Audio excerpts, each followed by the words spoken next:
Hello and welcome to a brand new episode of the Nerdpocalypse Podcast. I'm your host, Jay. I'm here with my co-host, Micah. Wow. Yeah, holy shit. Okay, we're back. Hell of a, I wouldn't say week, just 3 hours, 2 hours. I'm glad we're recording when we are. If we recorded on Wednesday, which we almost did this week, that I would have been pissed. I would have been super pissed. So yeah, there's a lot to talk about. Disney had their big investors meeting today, in which they decided to run their own D23 by just dropping a bunch of information from all the Marvel stuff, as well as for Star Wars, especially Star Wars. Well, actually, no, I guess it's more Marvel than anything, but a lot of things came out today. We will get to all of that. I promise you. I've cleared the docket. I've cleared the way for most of the junk, so we can get there because there's a ton to talk about. All right. So just quickly, Micah, you watched the finale for Fargo? Yeah. So Fargo is the FX series, loosely, tangentially related to the Fargo television, the Fargo movie. Which I really like, and I enjoyed this. I'll be honest. This season it's my first season, and it started off a little slow for me. Yeah, but it picks up, and it gets good, and yeah. I mean, you aren't watching this, are you? I've watched the first 1 or 2 episodes. Fargo normally takes me a while because each episode feels like almost like a movie in and of itself. Yeah, and this is no different. Like, it takes a minute to kind of get into, but once you get into it, it gets more enjoyable. The last 2 episodes are remind me very much of Fargo, the film. Yeah. It's a lot of like dark humor. And when I say like dark humor, like people die, but in like hilarious, silly ways. Yeah. That's every season. That's every season, basically. Yeah. Like deaths in this series include tripping over your own feet and blowing your brains out, and death by tornado. So it's wild. And I remember talking about this before. You said, does it get weird yet? It hadn't gotten weird then. Yeah, it got a little weird because there's a ghost in it. See, that's every season. Every season you're like, wait, what are we doing? It's just like all of a sudden there's like, and it's not the whole show. It'll be like one little aspect. Yeah, it's always weird. One little aspect of it. And but it was good. It was very violent. We were talking about FX and the merits of FX as a platform for prestige television, and I think it's up there. It is way more violent than you would really think it would be. Yeah, like season 1 has a murder that is just like unacceptable. Like it's like the first thing that happens in the show, and you're like, you didn't have to do that. God damn. But that's a hallmark of the entire series. It jumps. But I mean, I guess it matches the style of the movie. It's like it jumps hard from normalcy to over the line, like really quickly. And then it's like you're already so invested that you're like, whoa, okay, that's weird, but you're still already in it. So like it's hard to pull back after that. Yeah. Yeah, but I did enjoy it, and it has a happy ending, and then a sad ending, and then a ending to it. Yep. So, which is something that I appreciate. Not everything needs to have a happy ending. Yeah, I mean that's a very Americanized viewpoint, right? Like everything's get tied up in a bow. Like, nah. It doesn't really need to. I get that, and I don't need that all the time. I appreciate it because, like life is already kind of screwy. Right. Like if I'm going to sit down and watch something, I want a happy ending, and you get it. And then they undercut it. And then they undercut that. So Good. I like that. But yeah, I enjoyed it. All right, there you go. I watched the first episode of The Flight Attendant. This is the new series on HBO Max. With it's like Kaylee Cuoco. Oh, okay. Penny. Harley Quinn. Oh, is she do the voice of Harley Quinn? That's funny. Yeah. Yeah, so it's good. It's surprisingly, it's funny and sort of carefree in the beginning, then gets like weirdly pretty dark in a good way. So the premise of the series is this woman is a flight attendant and she's like a big time partier, right? Like she'll fly to Hong Kong or whatever for work, obviously, as a flight attendant.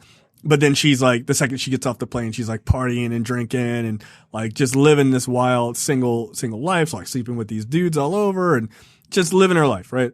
And she's working a flight to Bangkok. And she meets this guy who's a passenger on the plane and he's like making eyes with her and he's an attractive guy. She's an attractive girl. And they decide to do something wild and go in the bathroom and just make out, right? And it's like, oh shit. And then he asks her, he's like, hey, can I call you while you're here? And she's like, yeah, we're not really allowed to do that, which is like counter to her, trying to, dry hump this guy in the bathroom 5 seconds ago. But he gives her a number and she calls him anyway. Because she doesn't really abide by the rules, but she had to pretend like she was. And so she parties with that guy that night and gets really, really drunk. And then she wakes up the next day, in his hotel room and he's had his throat cut and he is fucking bled out and is dead. And so she's obviously, she didn't do it, or at least that's the premise at this point, that she didn't do it. She certainly doesn't remember anything. And so now she's trying to get out of Bangkok and like get all the way back to New York without, somebody finding out. And she didn't go to the police because they're in Bangkok. And if someone thinks you killed someone and you're a foreigner, you're in a world of fucking trouble. So it's just this like reverse whodunit kind of thing. As she's trying to catch back her memories from drinking too much and stuff like that. And then all of these like little things are happening around it that make it seem like it was some sort of coordinated thing, but you don't quite know. So it's pretty good. It's pretty good so far. I'm enjoying it. It's a good whodunit after the undoing. Like it's cool. It feels different. So, and it's funny. And, Rosie Perez is in it. She's another flight attendant, which is kind of funny because she plays like a total straight character, which is, weird for her, right? Instead of like being like, oh, like bigger than life. She's just kind of playing it straight, like, do your job. Don't fuck this up, kind of character. We watched Tenet. We will have a review up for Tenet, very soon. So look for that in like coming distractions, podcast feed, as well as on youtube.com/the Nerdpocalypse. It will not be a spoiler for Tenet. I would definitely never spoil this for anybody. But it comes out, for rent, in the US next week. All right, let's talk about, finally, after many, many years, Micah, are you willing to now say that Boba Fett actually did something cool? Grown-up Boba Fett actually did something cool. Yeah, not that young boy who fell in the Sarlacc pit. The child Boba Fett in Clone Wars did more than that asshole who fell in a sand butthole in those movies in the 80s. And now Boba Fett is back in The Mandalorian. And you know what? He is finally what everyone made him out to be. What they wanted him to be. What they desperately wanted him to be. Because look, like be honest with yourself now. If you go back and watch those movies, Boba Fett is a cool looking dude but that's it. He says like three things. He says like he's worth more to me alive or some shit like that. And then he does Jabba's bidding, and then he falls into the sand vagina. And that's it. Yeah, that's all he did. Like, that, people are gonna be like, well, if you read the books, he did all this, and if you read the comics, he did all this, and just talk about the movies, man. Yeah, I'm just talking about the movies, man. I'm just talking about the movies. I shouldn't have to do homework to to see if a character appreciate somebody. Captain America's really cool if you read all the side books. Like, nah, is he good in the movies or he not good in the movies? Like, that's just how it works. Right. I mean, come on, man. Yeah, fair is fair. Yeah, it was a good episode. I'm glad to see the ever ageless Ming-Na Wen. Also a badass in that scene or in that episode. She's so cool, man. And yeah, it was a good episode. They're really firing on all cylinders with this.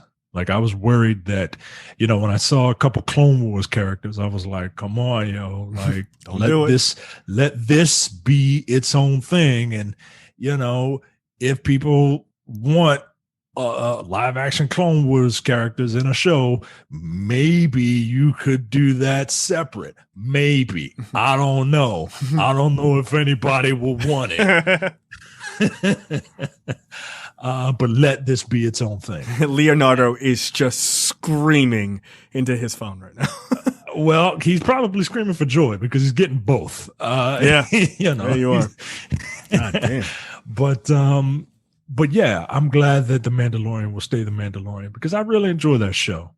It's I think this season is better than the first in terms of pacing out stories. Oh, undoubtedly. I don't feel like there's a lot of filler. I felt like for like a 3 or 4 episode stretch of an 8 episode series, there was a lot of filler in that first season. Yeah. And I don't really feel like there's a lot of filler in this one. You could probably do away with the episode with all the spiders. Like, that doesn't really.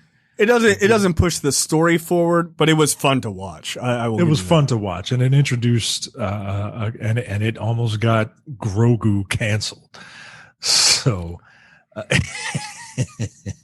but other than that, every story feels like it's building on the previous episodes really well. Yeah. So the one thing I would say about this season, like, as a negative. It's not for me because, like, I get what they're trying to do, and, like, these are like, it's basically Lone Wolf and Cub, right? So they're just two characters on, like, mission week 1 and mission week 2 are not wildly dissimilar, right? Like, they're just mission episodes, right? Then right. You hit a mini boss, that kind of thing.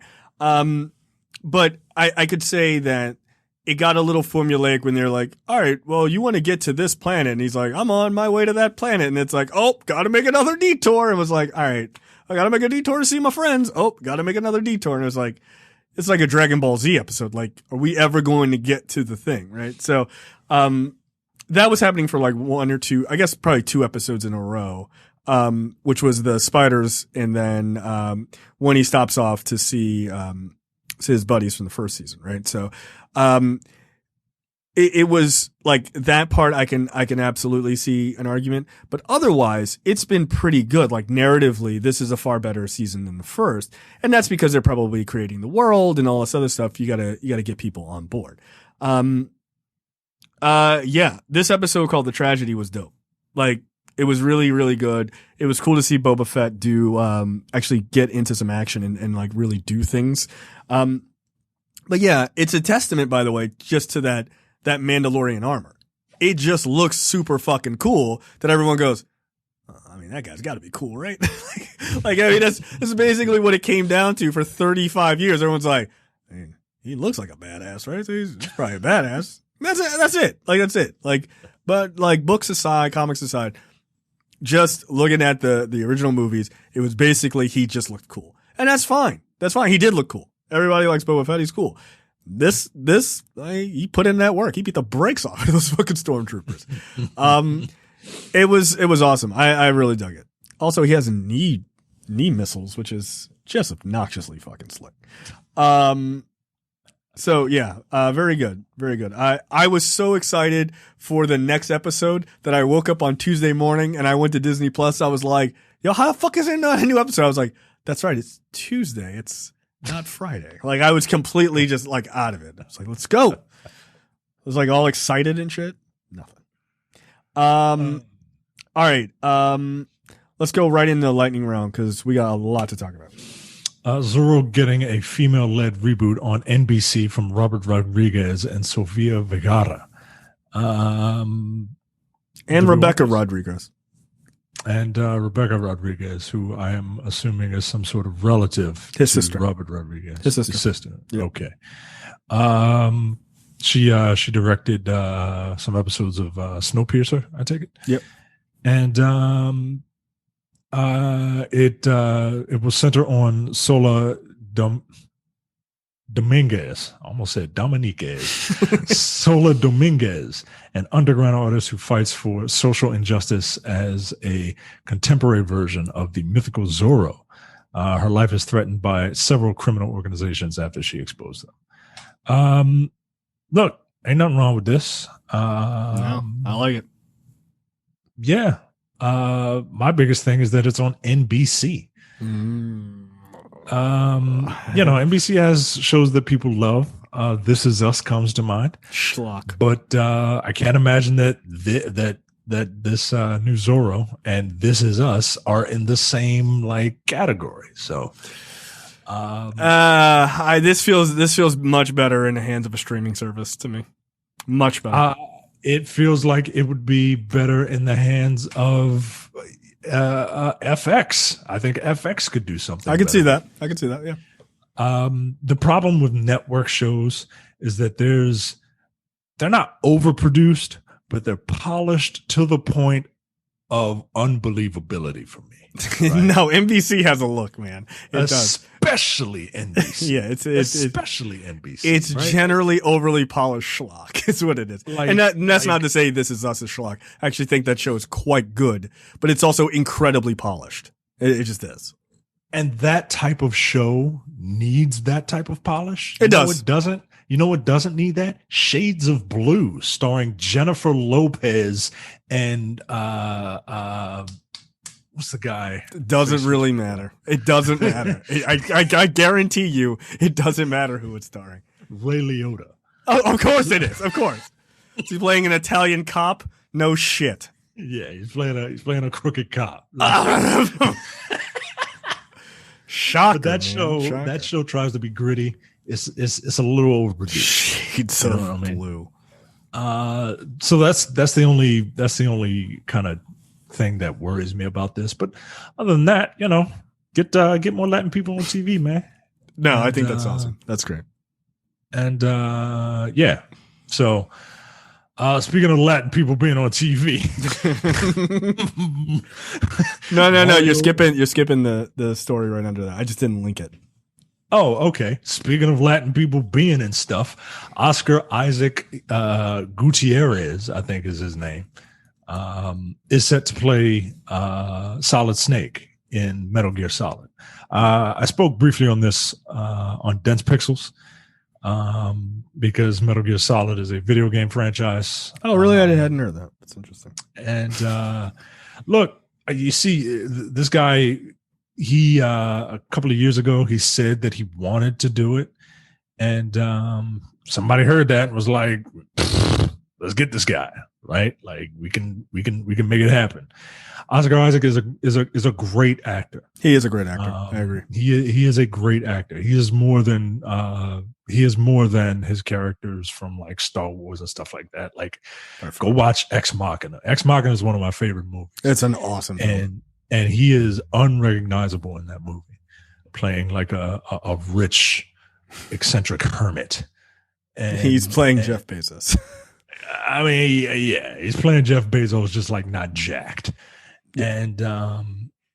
And he's a phenomenal actor. One of the best dance sequences of all time.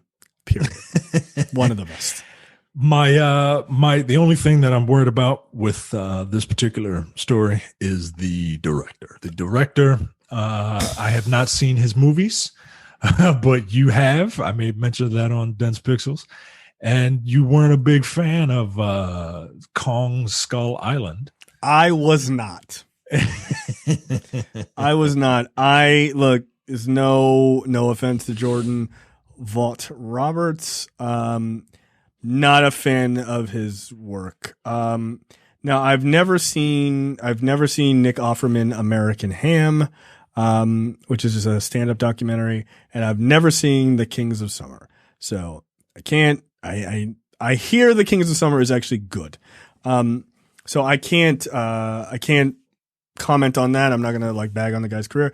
I think Kong Skull Island is a bad movie. I just don't think it's that great. It feels very lame to me. I know that is not true for a lot of people, which is okay. That's okay. What about the characters in that movie? And because Metal Gear is not a complicated. Metal Gear is a complicated story. I was like, wait, what are we talking about? Okay, Metal Gear's story is not complicated. Its plotting is ridiculous. Okay, that's fair. Okay. That's fair. Now, the story is there's a walking tank. Bad guys want it. Good guys don't want them to have it, right? That's the story. Isn't that the Metal Gear?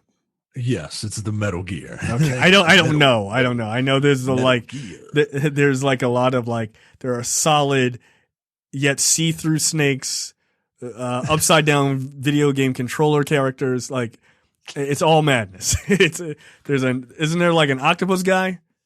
There is a mantis. What's it? All right. What is it? Is that like, what's his name? Psycho Mantis. Yeah, he's the upside down controller guy, right? Yeah, he's the one who tells you, I can read your mind. You like playing Konami games, and that's the only type of game that I know you like to play because we are made by Konami back when Konami was worth a damn. Now they just make pachinko machines. Look, the characters in this are what's going to live and die by. That is what's going to make or break this movie. Mm-hmm. Is the characters, and not even Snake as a character, because Snake as a character, he's the player character. He's the avatar. He sounds cool, right? That's why people like Snake. But you have all these in-depth conversations with everyone because they're trying to tell Snake what to do. That's why Snake always asks stupid questions. A hind D. What's a hind D? And then fucking Otacon's got to go in there and tell him what a hind D is. And so the surrounding cast is what's going to propel this movie. And I hope this guy understands that. He seems like a very like hardcore Metal Gear fan, which that's either a blessing or a curse, man, because if you're a hardcore Metal Gear fan, you probably want to put all that fucking Lalelule low and the Solidus and Liquid and the rest of the Snake. Like, you don't need all that, yo. You just need a basic story with interesting characters. And stick to as basic of a first story as possible before you go nuts. Yeah. You have to. Even the first story. Right. So, it sounds to me, have you ever seen the movie Bat 21? No. Okay, so one, you should see it. It's very good. It's from 1988. I have pulled the Wikipedia pulled up. It's with Gene Hackman and Danny Glover. Like, the whole point of the movie is that Danny Glover, he basically gets. Is it Danny Glover who's on? I'm trying to remember if Danny Glover is the one on the. I think Gene Hackman, if I recall, Gene Hackman is behind enemy lines in Vietnam, and on the line is Danny Glover, right? And he's trying to like get to him and like, you need to go here. If you remember the movie Behind Enemy Lines, but this is like good. I mean, it's sometimes referred to as like the best Vietnam film. I wouldn't necessarily say it's the best, but it's pretty high up there. But it's a lot about the relationship between those two guys. Like, that is the main point. But Hackman is kind of like the Snake in that situation. Like, if you make it between him and one person, like a real connection between those two characters. I could see it really working, where then you have all this like background stuff that's going on too. That could also be interesting. That's how, if you wanted to make it not seem ridiculous, I think that's probably the best way to do it. I have no semblance of belief that will happen. I think that this movie is going to go off the fucking rails because they have so much information that they are going to be hard pressed to keep it tight. And that's my biggest fear with this. They should. But we'll see. I will watch it. I will say. I will absolutely watch it. Yeah, I'm 100% going to watch this, right? Yeah. Like, I'm not going to miss a movie with a fucking ninja and a twin and a gunslinger and a walking tank. I'm not going to miss that shit, right? No, that's the military schlock that you love. I'm surprised this isn't on NBC. Yeah. It's frankly. All right. Go ahead. God damn. So Mario Lopez is going to play Colonel Sanders in a Lifetime and KFC's film, A Recipe for Seduction. What? Yeah, no, this is a real thing. This is a mini movie. The talk is like 15 to 20 minutes. Yeah. This is basically, I don't know if you watched the trailer. The trailer is out. Like, it is basically like one of those romance novels, but with Mario Lopez as Colonel Sanders. He's got a secret recipe for some chicken, and now he's seducing some guy's daughter, and now they're trying to kill him. And then, of course, get his recipe for fried chicken. Lifetime is the perfect holiday home to bring this spicy, unexpected tale to life.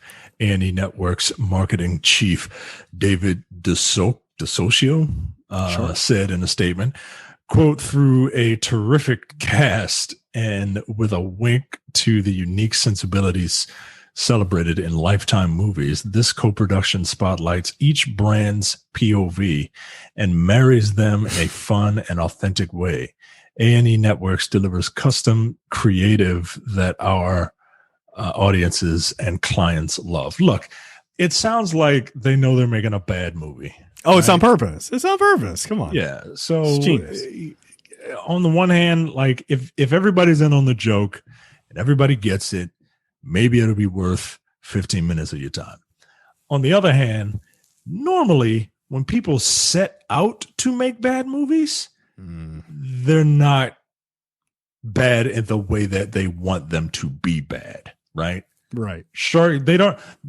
When you make a movie, a bad movie, you got to be earnest with it, right? The Room, horrible movie. That guy was 100% earnest in trying to make a good movie. Yeah. The First Birdemic, bad movie. Again, that person was legit like, I have a message that I want to put out to the world, right? Sharknado? Nah, yo. Nah. Sharknado and the 3 subsequent sequels? Nah, yo. Like, they're trying their best to make a bad movie. It's impossible. Like, it's impossible to make a bad movie. What you try to do is fail. You fail at making a good movie. Right. Yeah. It takes skill to suck.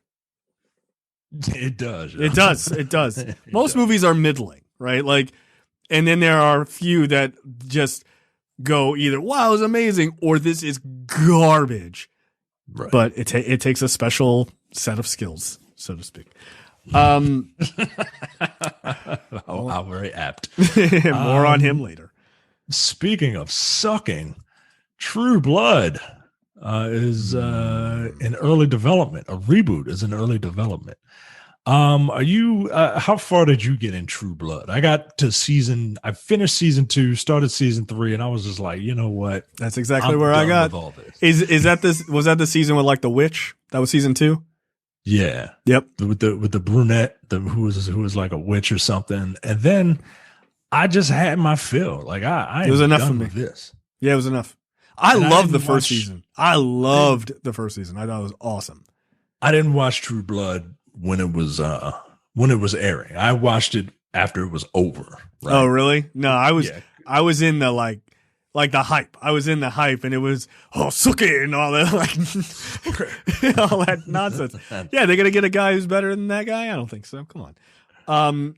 And then, yeah, I think by the beginning of season 3, I was like, yeah, I think I've seen everything. Yeah, I'm good. Yeah. Like, I'm just going to leave on a high note. They're not going to have, like, the guy who played Lafayette. That guy passed away, unfortunately. Like, you got to have Lafayette. He was awesome. He was supposed to get killed off in the first season, and he was so popular they left him all the way to the end. No, not interested. Yeah, I don't. Vampires normally. I'm sorry. Let me just say this. I'm not interested right now. I will wait for a trailer. I'm at a completely wait and see approach. If my wife wants to watch it, then I'll watch it with her. But vampires are not my my favorite monster. I don't know if I have a favorite monster. Vampires ain't it. Because with vampires, it's too romantic. You know what I mean? Like, you know how they kill people by like fucking French kissing them on the neck and shit. Like, you gotta grab them from behind and kiss the nape of their neck and just kill somebody, yo. Just kill somebody from the nape. It's a lot of sucking, and it's too formal. You got to invite them into your house and all that. Like, ain't no monster. Yeah, there's a lot going on there. There's a lot of bullshit going on. They sparkle. There's a lot of bullshit going on with vampires, man. Don't do that. Don't do that. Don't. So True Blood is coming apparently. Yeah. All right. Sure. Next. Walt Disney has announced that Chip and Dale Rescue Rangers is a movie that is happening. A live action movie. Chip and Dale are back in a hybrid live action animated feature directed by Akiva Schaffer and starring John Mulaney and Andy Samberg. And when you say those two names, I'm instantly interested in this. I think John Mulaney and Andy Samberg are two of the funniest comedians out there. And John Mulaney being Chip and Andy Samberg being Dale, that's the right way to do it. Wait, which one is Chip? Which one's Indiana Jones and which one is Dale is Magnum PI, right? Yes, Dale is Magnum PI. And which character who's playing Dale? Andy Samberg. That's 100% accurate. Yep, that's it. That's the right choice. Yeah, absolutely. Wow. I hope that they don't Alvin and the Chipmunks their voice too much. You know what I mean? Right. Like I want them to like, cause John Mulaney's voice is just funny to me. Yes. Like just the way that guy sounds. That's my wife. Yeah. It's very funny. Yeah, are you watching this? 100%. Yep. Yeah, 100%. With those two in it, I'm checking it out. I have zero interest in this if it's two comedian actors I don't like or just people I don't know. But those two specifically, oh yes, absolutely.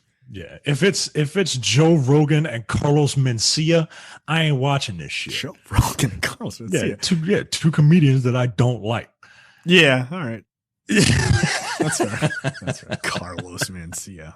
Joe Rogan's not funny, yo. He's not a funny guy. He's not a funny stand-up. I think his stand-up is okay. Yelling. I am not a fan of amplifying right-wing psychopaths. Like that's more of my issue with Joe Rogan than his comedy. Some of it's good. Most of it's meathead comedy. Have you tried elk meat? Like, yeah, I just do not find that funny. Yeah. I do not find that. I have no idea why that guy's popular. He's not even a good commentator on all those UFC stuff. Well, he's an okay commentator. Yeah, I was gonna say he's all right. A lot of it devolves into when somebody like hits him. He's like, all right. He's more in the commentating for UFC. He's good because he actually does fight. Yeah. And so he kind of knows a little bit more technique than just like, oh, they gave him the old 1-2. Isn't that right, Joe? Like, all right. I'll give you that. He's good color. He's good. Yeah, he's color commentary. Yeah, absolutely. But, that's the only reason he's there. But I can't. I mean, remember when they had Dennis Miller doing color commentary for the NFL? It's better than that. Like, what? I remember they had this won't mean anything to you, but I remember watching an Evo grand finals, Street Fighter 4. They had what was it? IFC Yipes, Seth Killian, and Adam Sessler. Yeah, he's like Mr. Vocabulary. He's the Dennis Miller of fucking video games. Yeah, yo, it just did not work. Yeah, I can completely believe it. FX is developing a scripted series called Shogun, a retelling of James Clavell's best-selling novel, which is being billed as a Game of Thrones in feudal Japan. Boardwalk Empire producer and Thrones director Tim Van Patten is set to produce the series. Look, all you had to say was feudal Japan. Yep. And I'm going to watch it. Of course. Yep. Look. I like Game of Thrones. I don't know like if this is going to have supernatural elements to it or if it's just the feudal Japan series. But I'm here for that. Like, give me some dope ass action sequences with samurai, a couple of ninjas in it. Yeah. All right. Rock and roll. Like, come on. Who doesn't want to see it? Some shogun yelling at some dudes. Like, that's fine. That's what I want. Yeah. I'm fine with that. Yep, absolutely. There's not enough. There are as many weebs as there are in the world, and as much as nerd culture has almost completely dominated big blockbuster stuff in Hollywood, the fact that we don't have more feudal Japan set things is ridiculous. It's ridiculous. Like, come on, man. Like, what? It's like the coolest time in history. We're staying over in fucking Europe in those stupid Assassin's Creed show. Get out of here. Go to Japan, you psychos. That's what everybody wants. People love that like era, and you know, if we're being honest, people kind of love it because they fetishize it a bit. Yeah, of course. But look, I mean, if it gets you in the door and it gets you exposed more, then you know you could probably start getting leading men, Asian leading men. You know what I mean? Yeah, like. That's everybody. Look, thing. I mean, I hate to say this, but everybody, unfortunately, the country and the world that we live in, minorities were treated as stereotypes until we sort of break through. Look at black people. We were only thugs and murderers and gangsters and shit for years, or slaves, or housekeepers and shit. Like, not that I want Asian folks to start there. Like, that's not my point. You shouldn't have to start there, but like sometimes you got to do that shit to kick in the fucking door. Like you just do, and it sucks. Nobody wants to be treated like that, of course, but America. So, right. I'm really what I'm hoping is like Shang-Chi blows the fucking doors off, and then people go, turns out Asian people popular. Like, yeah, there's a lot of Crazy Rich Asians, I think, kind of did that. That definitely helped. Yeah. And like that was a cultural moment, not as big as a cultural moment as I thought it would be, but certainly for that community it was. And I'm hoping that Shang-Chi will be able to be the cultural moment that like Black Panther was, right? Absolutely. Like you got little white boys running around in Black Panther outfits. And angry niggas talking about, no, you can't do that. Like that's what I want for Asian people. I want Asian hoteps to be out there being pissed that some little white kid is saying hi ya, and like that's what I want. I want them to be mad. I want them to be angry. Good. When we make the Asian hoteps angry, that means we're all winning, right? Like that's how you know progress is happening. Whenever the hoteps of that particular group are pissed. Yeah, that's what I want. By the way, just quickly with all the Marvel announcement, I didn't realize this. Did you know Ronnie Chen is in Shang-Chi? Yeah, I did not know that. I find that guy to be fucking hilarious. I look forward to him. He is hysterical, and again, like part of it is the accent. It is because he's got like a super strong Chinese accent. And I am amazed. I am still. And I like that guy a lot. I think he's fucking hilarious on the Daily Show. That guy is hilarious. Yeah, I think he's funny. But the fact that he's made it that far in American Hollywood with that accent is incredible. It is incredible. That accent and with that like cadence in his voice. Because that's very fucking harsh. I'm like, he sounds like someone making fun of an Asian person, like talking. Like he sounds like the problem. Like it's very like aggressive. He sounds like the Uncle Roger character is portrayed, right? Like that guy Nigel, I think his name is Nigel L. Doesn't actually sound like that. He is portraying a character. He's like Singaporean Chinese. So like, but Ronnie Chen really fucking sounds like that. It's wild. But he's also hilarious. He's really funny. So that's cool. I hope he has a decent sized role in this.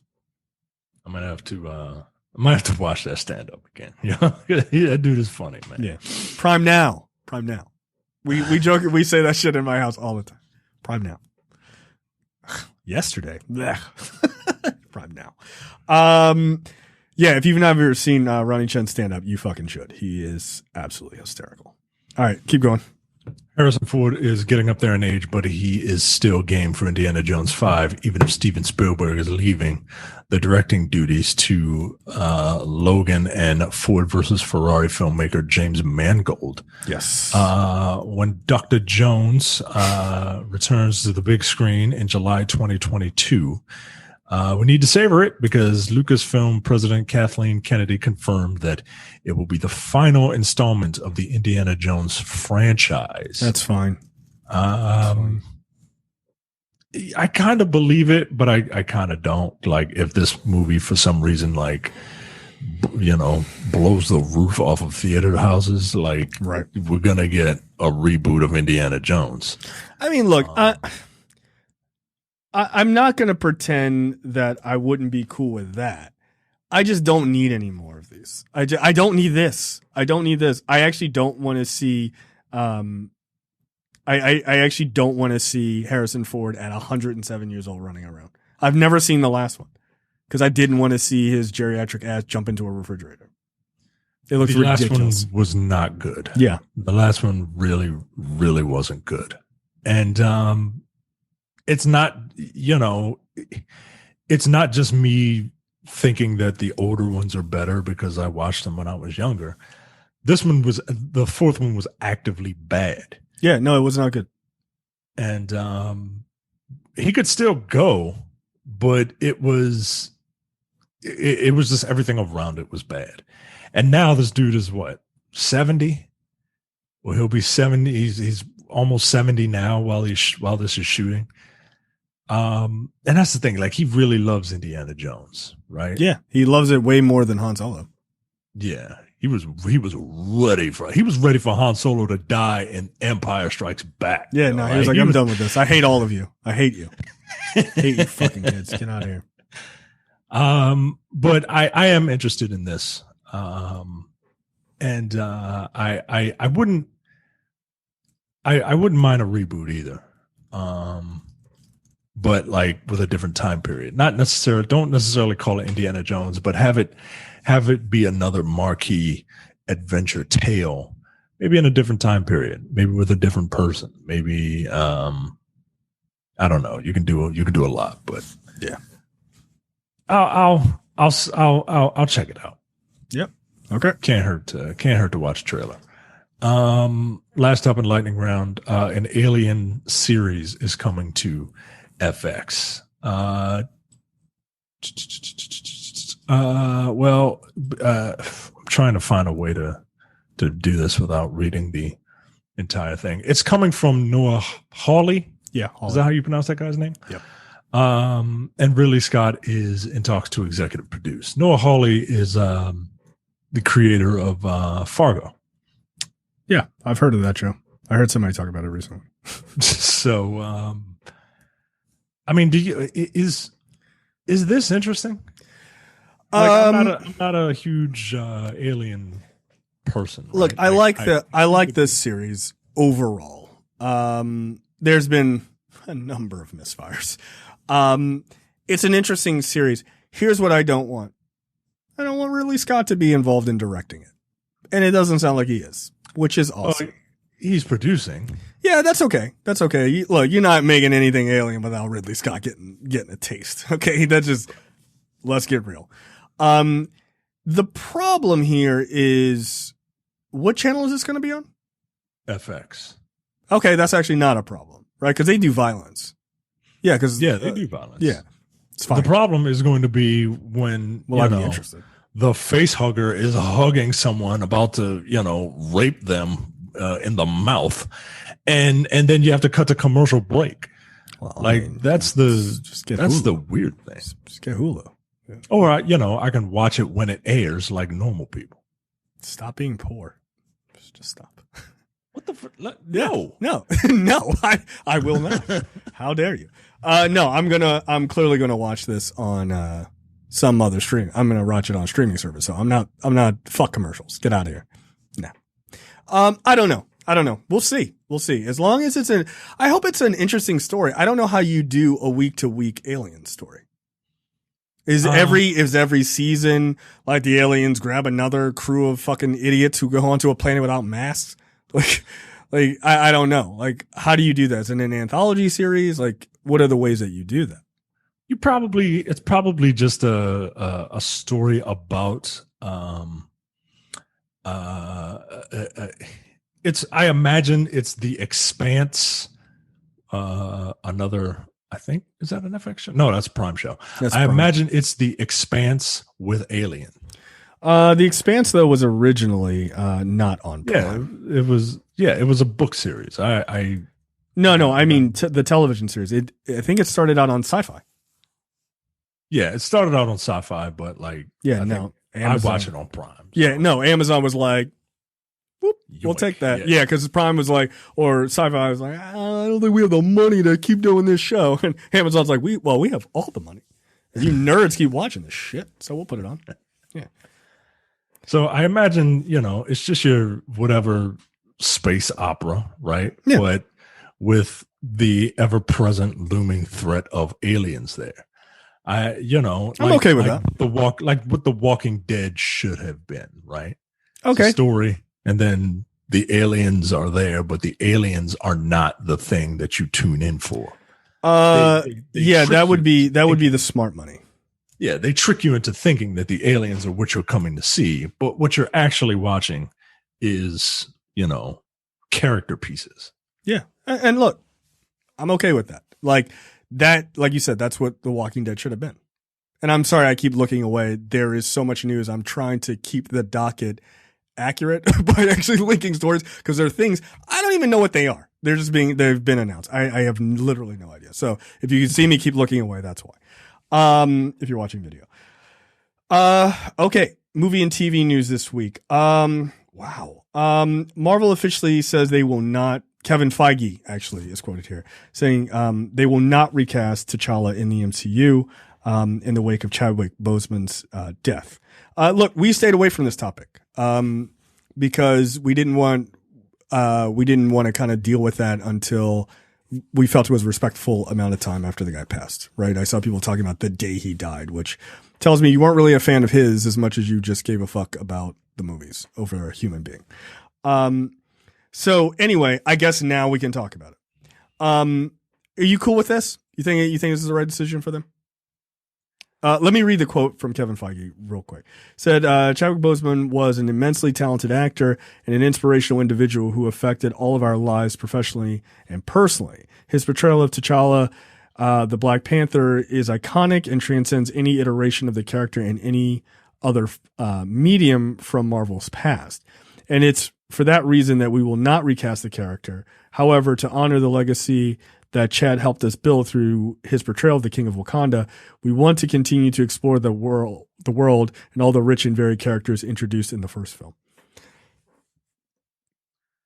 So Black Panther is a title. Right. You can make anyone Black Panther.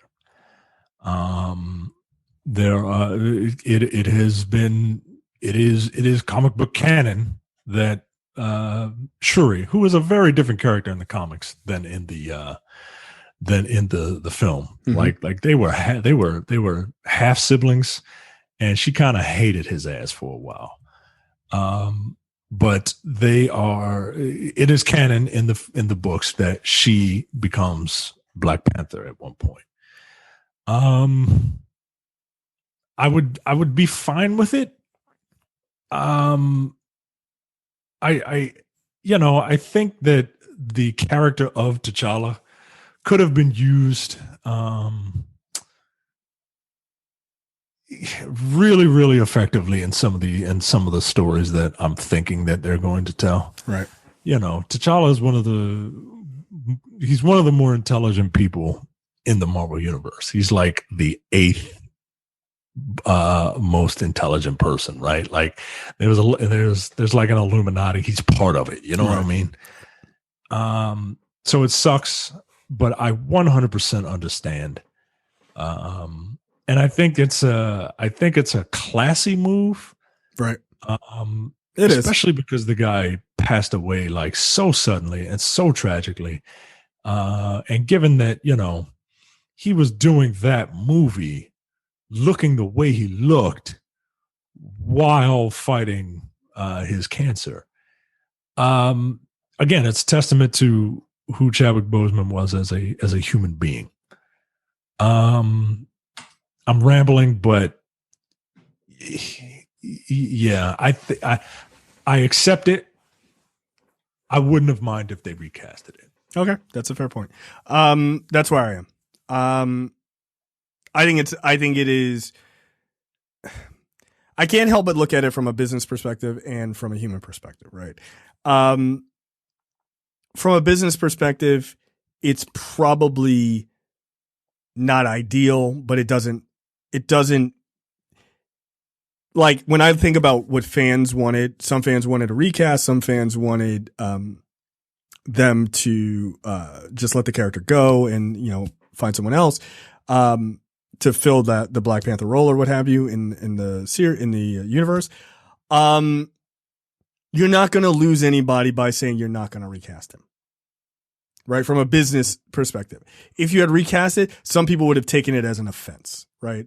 And I get that, right? Like I was more in favor of a recast, but if they did, I can see where some people would get really offended by that, and I understand that. I do. My reasons being, I think that the character is bigger than any one person. I think that matters to kids and things like that. But I get it. I get it. I'm not mad at this decision. And I like their response, right? But keep in mind, business has a lot to do with this, right? Like, don't think that's all altruistic, right? I'm not saying you're thinking that, but it's also a business decision. That being said, look, like you said, there are a number of people who could play to fill in that role. Shuri doesn't feel like the right choice at this point, only because her character hasn't been built like that. Though that could change in Black Panther 2. She could just feel like, okay, we gotta beef her up. It would be a little odd. She certainly just kind of, Letitia Wright just kind of put her foot right in her mouth this week. And I'm like, shutting up is free. It's free. You could just be quiet. Oh my God. Now I realize you don't believe you believe in the Antichrist. And you think maybe Joe Biden or Kamala Harris are the Antichrist? Weird. And then you're also like not a fan of vaccines. I'm like, right. I don't want that. I feel very personally about that. I don't want that to be a person who represents that character. I just don't. And I understand it's like the artist versus the actor, but the reason people love Chadwick Boseman's Black Panther is also because of the person he is. Yeah. Like he was a very down to earth dude, right? Right. Like, this woman doesn't believe in vaccines, but believes that she was invented from a man's rib. You know what I mean? Right. I saw it today. I was like, burst out laughing. Yeah. I saw somebody posted that shit. Pete Rock, what's the deal? You're another idiot. But so I don't want her to represent that character. Like I get like if it's like, oh, just for like one movie, all right, that's fine. But like going forward, no.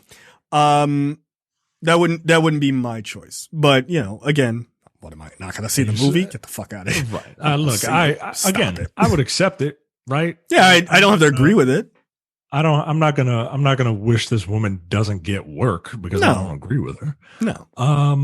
But you saw how quickly she deleted that shit. which makes social media, nigga. All social media. She was done. Right, which makes me believe she had a visit from the mouse, and the mouse said, if you want this, you gotta knock it off. Yeah, shut the fuck up. Well, why is Hollywood controlling people? No, they ain't controlling you. They just letting you know you don't have to work here. That's it.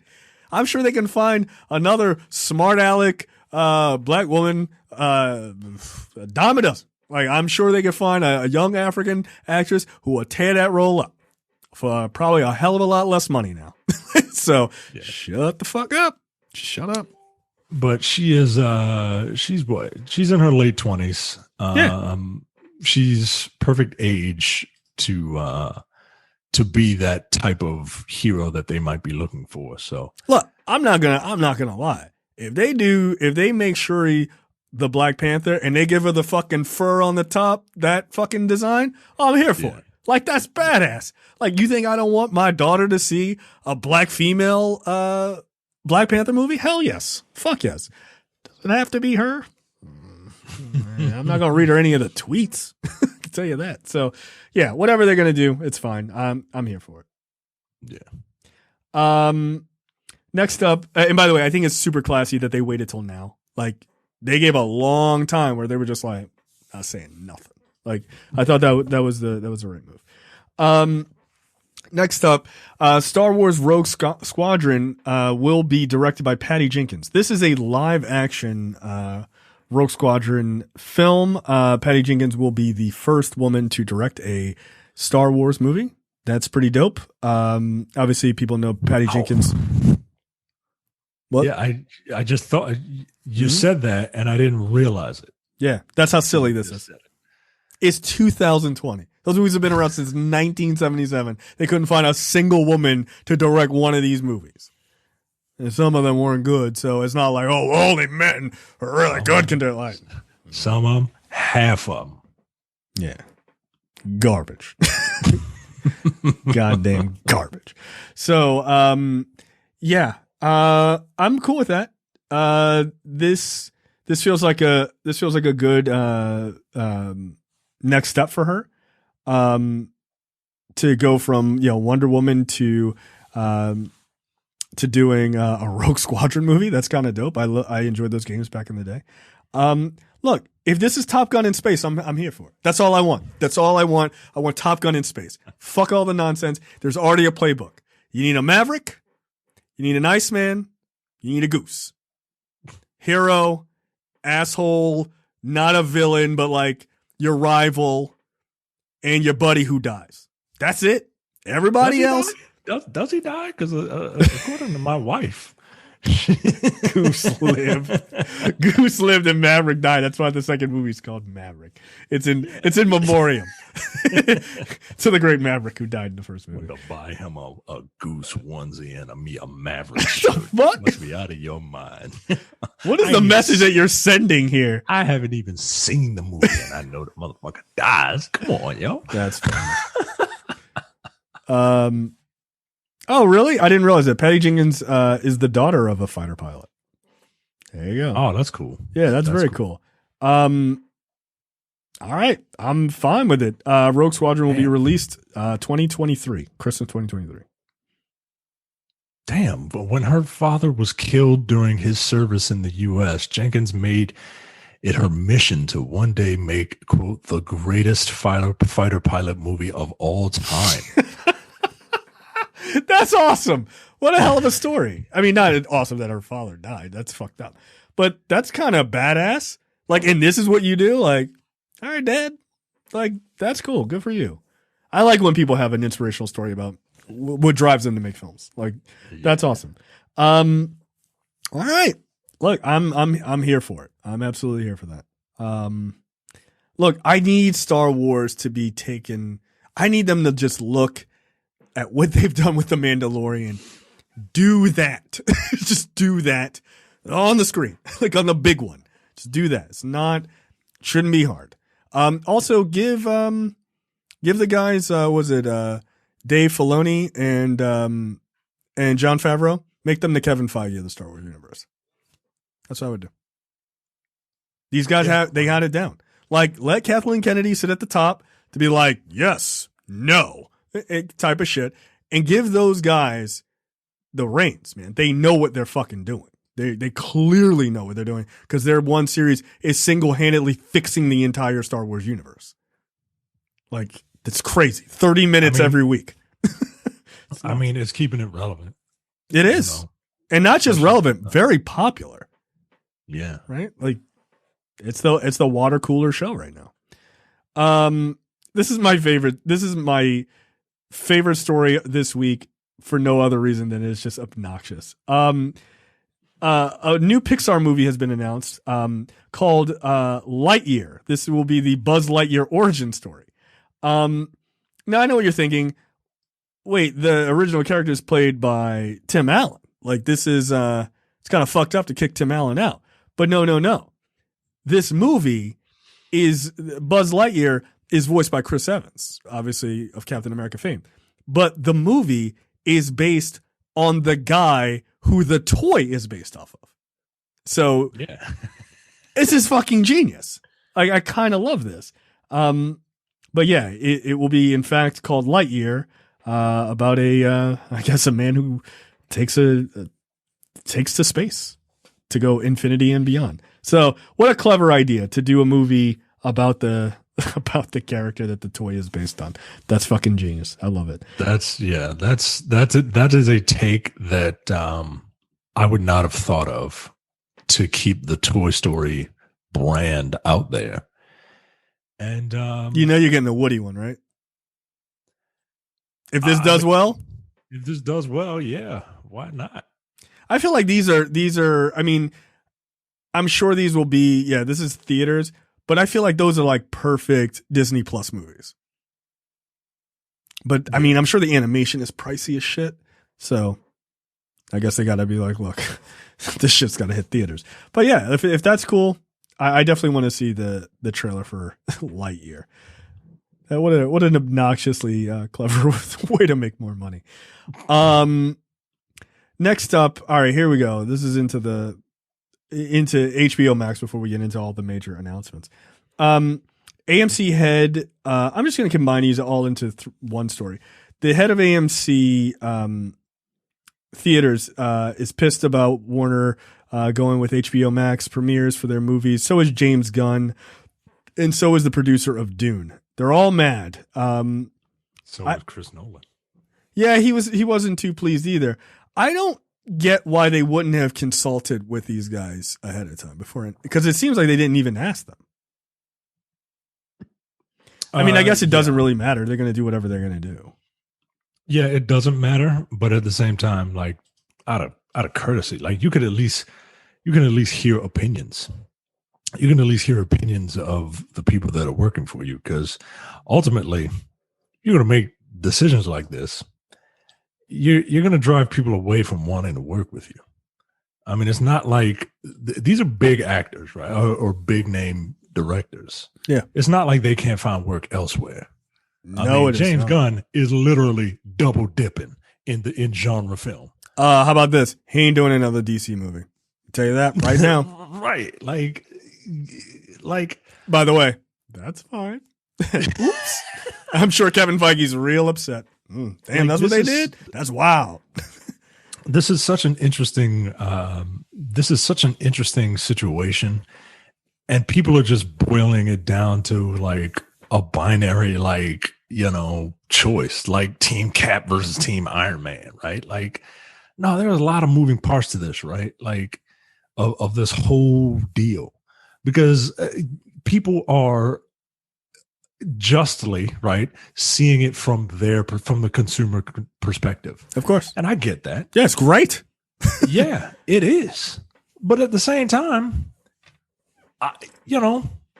people like going to movies, yo. Like, they do.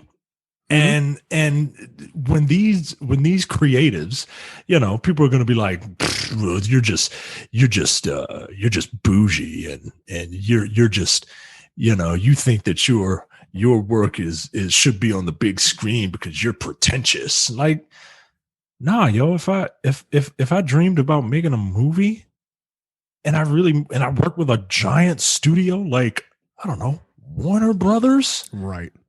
I would want my movie to be in theaters, dude. Yeah, I mean, here's the thing. At the same time, like all of that I agree with. But after seeing Tenet, boy, did they make a mistake of pushing that out early. And that was Nolan's doing. It was a huge mistake. It's a huge mistake. I think it was a mistake. I would have liked to have seen that in a theater. And that's the thing, yo, like 100%. If he could have waited, I'm not gonna put everything on him. I'll just put half of it on him because I feel like he has enough sway. Oh, he could have said, hold it. If he would have said, hey guys, let's just wait, I feel like they would have waited. 100%. I think he could have easily said to Warner, like, nah, yo, I'm not putting Tenet out on your streaming service. And they'd be like, you're right. Yeah, like I feel like he could have, you know, hell, release it everywhere but the US.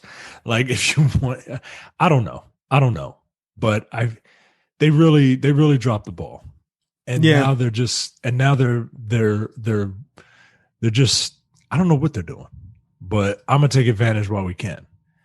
But at the same time, like, this feels like what was that movie pass thing? This feels like a movie pass thing, right? Like, yeah, they're jumping in and they're just taking a leap of faith, and they're taking a leap of faith in an atheist world. Like, yeah, I look, I don't know, man. It's a shady situation to do behind the backs of your creatives. I don't know what people think is going to work. Like, just everybody isn't going to sit and wait. And look, I think today is a great testament, by the way.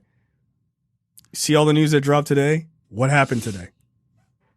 Fucking Pfizer's vaccine gets approved today. And immediately they're all like, oh, it was either going to be today or really soon after this. It just so happened that the Disney investors meeting is this time. It would have been the next time. Whenever that vaccine comes, where people go, the light's at the end of the tunnel, that's when they're going to run. And I feel like Warner Brothers jumped the gun a little bit, but maybe you put out a couple movies, maybe not say all of your movies. 2021. Not all of them, yo. Not all of them. That's a heavy move, dude. Like, I understand doing Wonder Woman, right? And saying like, this is like, I don't. No, I'm saying from their perspective, right? I wouldn't have. No, fuck that. Y'all gonna wait. But I can understand putting out one big one, like, get people excited. Oh, I'm gonna join. But I would have kept it on there for more than a month, so I could try to keep people on the service. The dropping after a month kind of feels like you're getting them hooked, but then you're not allowing them to stay hooked, right? But then you're doing this move of like, we're going to release all of these. So I guess that's the method by which you would keep it. So I don't know. I have no idea, but we'll see. We'll see. Yeah, it's just a very weird situation that we're in. It is. And I for one can't wait for movies to be back. If movies, like if AMC goes under, fine. Another one will rise. Yeah, in the same buildings. Right. So Movie Pass should buy them. They should figure out a way to buy AMC. You're like, yeah, fuck y'all. We're back. So I don't know. I can't wait for movies to come back, but I will wait for movies to come back. Yeah, like I'm not. I enjoyed Tenet. Not my favorite Christopher Nolan movie, but no, not my favorite. It wasn't worth risking anything. Nothing to go see. I'm not seeing anything. There is nothing worth risking my life over. Nothing. I'll see it in 2 months at home. Nothing. There's absolutely nothing. Except for maybe this next movie. I don't know. I don't know, Micah. I don't know. Spider-Man 3 bringing back Alfred Molina's Dr. Octopus. And possibly Andrew Garfield is in talks. So is Tobey Maguire. Actually, they're saying that Andrew Garfield is a lock. Tobey Maguire is close to closing a deal, and Kirsten Dunst is also returning as MJ. I read that Tobey Maguire was seen on set. I had seen it was Andrew Garfield was seen on set. That's interesting. Okay, so look, one of the two of them. We don't really know. I'm going to take this opportunity to quote my best friend. Dude, I told you. All these people who are like, Tobey Maguire movies, Andrew Garfield movies. I mean, okay, I get it. Yeah. But They were the great. You put those guys in a movie together and have it be some weird Spider-Verse thing, and people are gonna flip, and people are gonna get excited, and because there's fans of all three, dude. There's fans of all three. You're gonna get everybody there, everybody. And this is what a clever. This is kind of clever and kind of lazy, right? It's a clever way of Spider-Man is at his best when adversity is just thrown at him. Right. It's a clever way to get 1, 2, 3, 4, 5, 6 characters together. Who could those 6 characters be, Micah? Because we're only missing one person, and then we got ourselves an interesting series. So this is a very unique way of getting a Sinister Six thing done quickly without having to build to it, right? Yep. Because we all know, the target demographic. I don't know if the target demographic knows all of this, but the people who are actually paying for the target demographic to go see these movies absolutely remember Alfred Molina as the greatest Spider-Man villain of all time. And I'm so excited for what this could be. I have so many thoughts running through my head. One, this is a quick and dirty way of making a Sinister Six, and making a Sinister Six movie, and having maybe Mysterio be the brains behind it, right? Because Mysterio is the one who outs Peter Parker, right? And we the younger set know who Mysterio is from the previous movie. So they could buy, and he's super smart, right? He worked for Tony Stark, right? He's super smart. He could be the guy. It's believable that he could be the guy to say, hey, let's get these guys together. You got Doc Ock, who it would be very weird because Doc Ock died at the end of that movie, but I guess he's going to come in during the middle of it. I have a theory. Continue. And I could see a power struggle there, right? Because that's how you break up a group like that, right? That's right. You get two alpha nerds, arguing with each other, and that's how you break it up. No, Goku, no, Vegeta's the best dad. Shut up. I would love for the original characters to be there. The original Sinister Six are Vulture, who is Michael Keaton. Yep. Electro, who is Jamie Foxx. Mysterio, who is Jake Gyllenhaal. Doc Ock, who is Alfred Molina. Sandman, who is Michael Hayden Church. Yeah, Chris Hayden Church, who hasn't been announced, but he exists. And Kraven. I would love for Kraven to be in this movie. And I am so fucking excited for what could possibly happen in this movie. That won't be the first time Micah says that in this episode. It will not be at all. We haven't even gotten to any of the major announcements today, which is nuts. Here's my theory of how do you bring back Jamie Foxx, Alfred Molina, since they both died in their respective movies. It's a multiverse. Just because they're from a different universe doesn't mean they're from the universe version that we saw, right? It can be from a different one. It could be one where Doc Ock didn't die then, and he's just continuing on as a villain in that universe. Same goes for Jamie Foxx, right? I like the idea of Mysterio kind of putting the team together. That seems kind of cool. And then that sort of power struggle between him and Doc Ock, I like that idea a lot. I saw somebody's take where they were like, well, how do we know maybe this isn't a multiverse? Maybe they're actually just portraying these characters in the regular MCU. And then I was like, Kirsten Dunst just got announced as MJ. You sure? Because not gonna be MJ in the MCU, dude. They're not. Age difference is kind of a big deal alone there. So the idea of a universe hopping or Spider-Verse live action Spider-Verse is really fucking dope. I think you're right. I think it's a cool way to do a quick and dirty Sinister Six. It is in and of itself lazy than instead of building them, but to me it also handicaps them in a creative way, right? Like you have to now take those characters that everybody knows from the other movies and you have to figure out how to reinvent them in the MCU to make them that much more interesting, right? So that, like, it's like destroying S.H.I.E.L.D. in the middle of a fucking trilogy of Captain America movies. Like you undercut the biggest power that series has is like S.H.I.E.L.D. is huge and can do all these things and it could be these convenient things to fall back on. Meanwhile, it's like you've got all of these big characters, but now you have to do this extra work, which will be interesting. Like, is Alfred Molina going to look the same? Is like, or his, the fucking arms and shit? Is it all going to look like it did in 2? I bet it doesn't.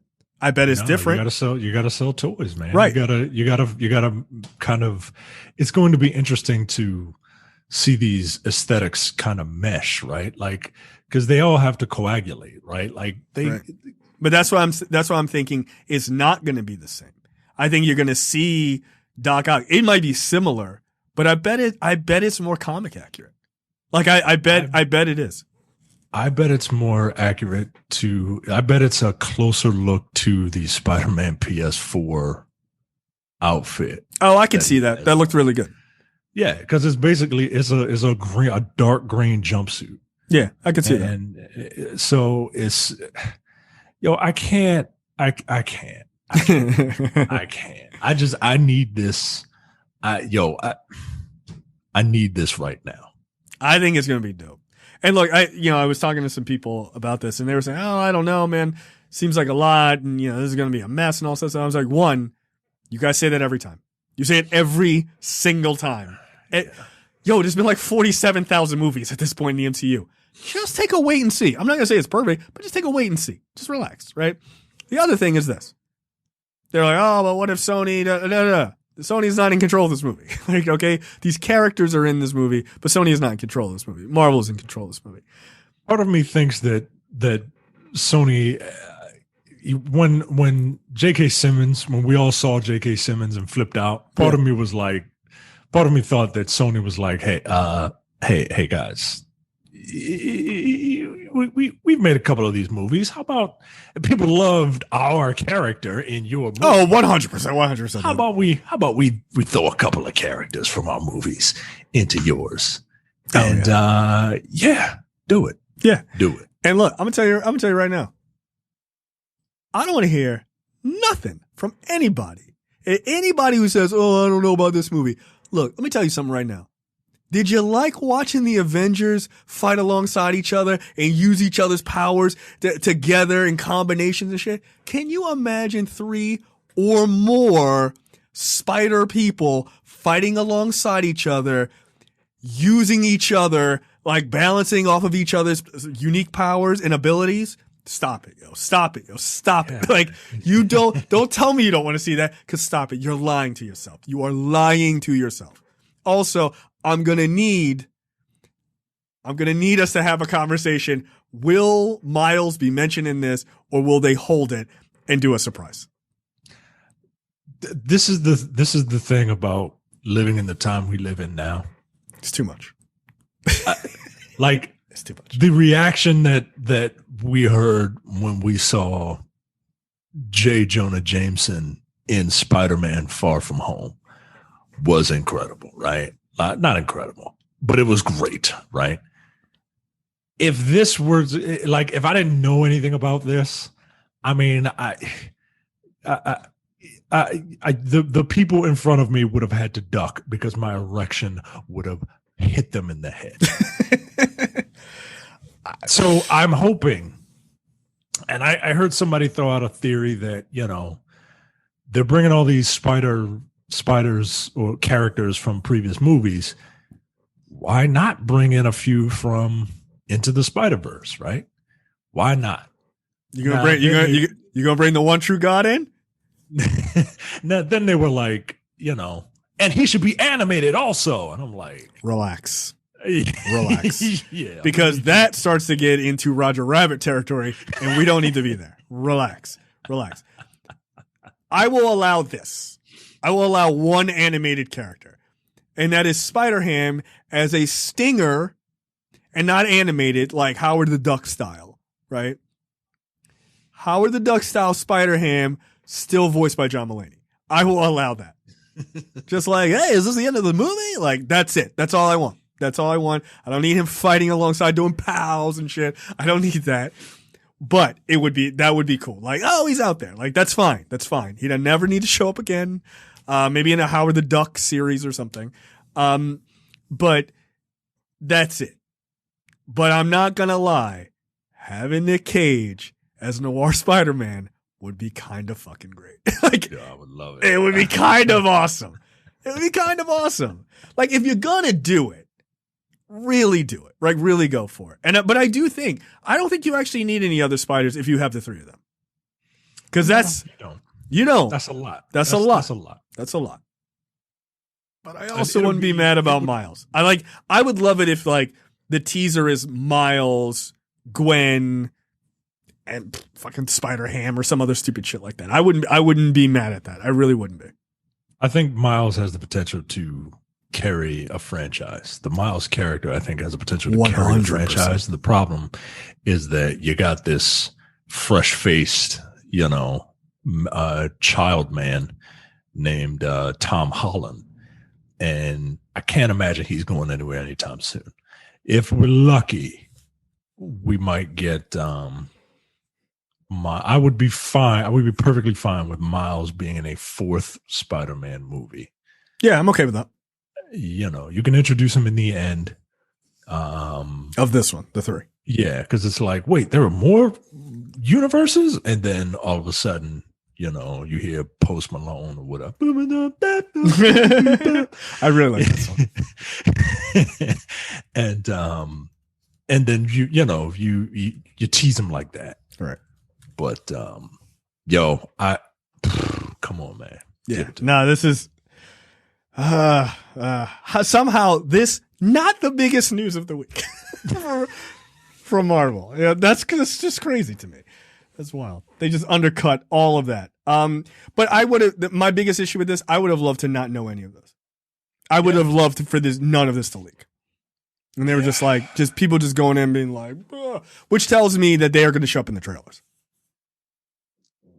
Yeah, well, you know, you got to get people in, and look, that'll get people in. It will. Yeah. Look, you don't even have to show. Honestly, you don't have to show Tobey Maguire and Andrew Garfield. I would actually prefer that you didn't in the trailer. I would like to see a portal open and Doc Ock and Jamie Foxx walk through, and you're like, oh shit, like it's the guys in the other thing, and then like he's like, I'm gonna need some help or something like that. And that would be enough. And you're just like, boom, that's it. I will see you in 2021 or whatever. That's enough. And then when you go to the movies, you actually get to see, like, I want to go into the theater and the first time we see them is on screen is in the movie. That's what I want. Like they get back in shape. Like they look good. It looks badass. Like that's what I want to see. Like I might actively avoid trailers for this movie. I feel like I gotta actively avoid. Normally, I don't mind watching trailers, right? Especially like early trailers, like whatever, yo. But I might like close my eyes, put my fingers in my ear. You're not gonna be able to. You're not gonna be able to. No, look, I'm gonna tell you right now. Here's the conversation. Here's how it's gonna go. Me texting you and being like, "Hey, the new Spider-Man trailer's up." You, I'm not gonna watch it. I'm not gonna watch it. I'm not gonna watch it. All right, we're gonna talk about it on Thursday. Nah, but I'm not gonna watch it. I'm not gonna watch it. Thursday on the show. All right, look, so I watched it 14 times. Like, you're gonna watch it. You can't help it. You're not gonna not watch a Spider-Verse trailer. Like, get out of here. I'm not gonna watch. I don't know how people do it. I don't know how people do it. Couldn't be me. I couldn't be me, especially because I've heard of. I listened to podcasts from one guy that I listened to. He actively avoids them. Back when we could go into theaters, he would get up from his seat and leave, and then wait for the trailers to be over. Walk around for 20 minutes and then come back. That's too much. One, that's too much. Two, how do you know what you want to see? How do you know what movies you're even interested in? That's the point of a trailer. He said he listens to his friends. If his friends think something is interesting, then he'll go see it. All right, your friends. Nah, you wildin'. You wildin'. No. I don't want to see trailers that spoil movies, but yeah, I want to see a trailer. Of course, that's how I know if I want to see a movie. I want to get hyped, man. I want to get hyped. That's right. All right. Whew, here we go. Into the Disneyverse. Jesus Christ. Disney announces an Andor series starring Rogue One's Diego Luna. He will be reprising his role as Cassian Andor. It is launching in 2022. Disney announced this at their Investors Day today. So it's just following his antics. I suppose this is all happening before Rogue One, obviously, because he fucking died. It'll be 12 episodes per season. So that's something to look forward to. So there you go. I liked his character in Rogue One. I liked Rogue One a lot. So yeah, I'm cool with this. I hate to say this because it's going to make me sound like a racist. But for the longest time, I mean like up until like a couple of days ago, I consistently get Diego Luna and Pedro Pascal confused. They do look alike. I mean, you're a racist, but they do look alike.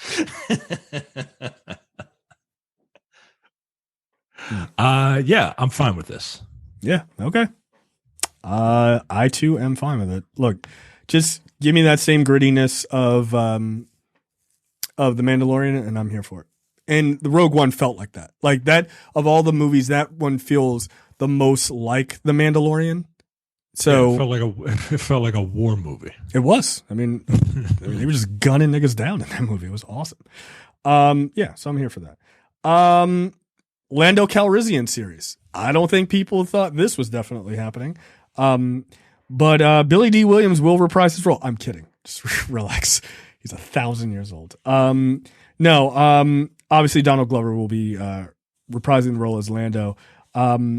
This will take place. By the way, it is being developed by Justin Simeon, the writer director of Dear White People and Bad Hair, which is not great, but Dear White People was excellent. So it doesn't say when it's going to actually come out, but I assume it takes place, I guess, before the original trilogy is my guess, or just after the original trilogy. So, well, no, because that would make he'd be too old. So I guess, yeah, before after Solo, between Solo and the original trilogy. Yeah. So maybe it's all about how he came to power in Cloud City. Yeah, it could be. The Baron Ambassador. So that's fine. Look, I like Lando, and I actually that was pretty much my favorite part of Solo: A Star Wars Story. Was Donald Glover's portrayal. So yeah, He had the swagger for that character. So I'm here for it. That'd be dope. Yeah. I think it would be kind of cool to bring back in the guy who played Han at some point. Like, not all the time, because I didn't think he was that great, but it'd be cool to kind of tie him together a little bit better. Yeah, he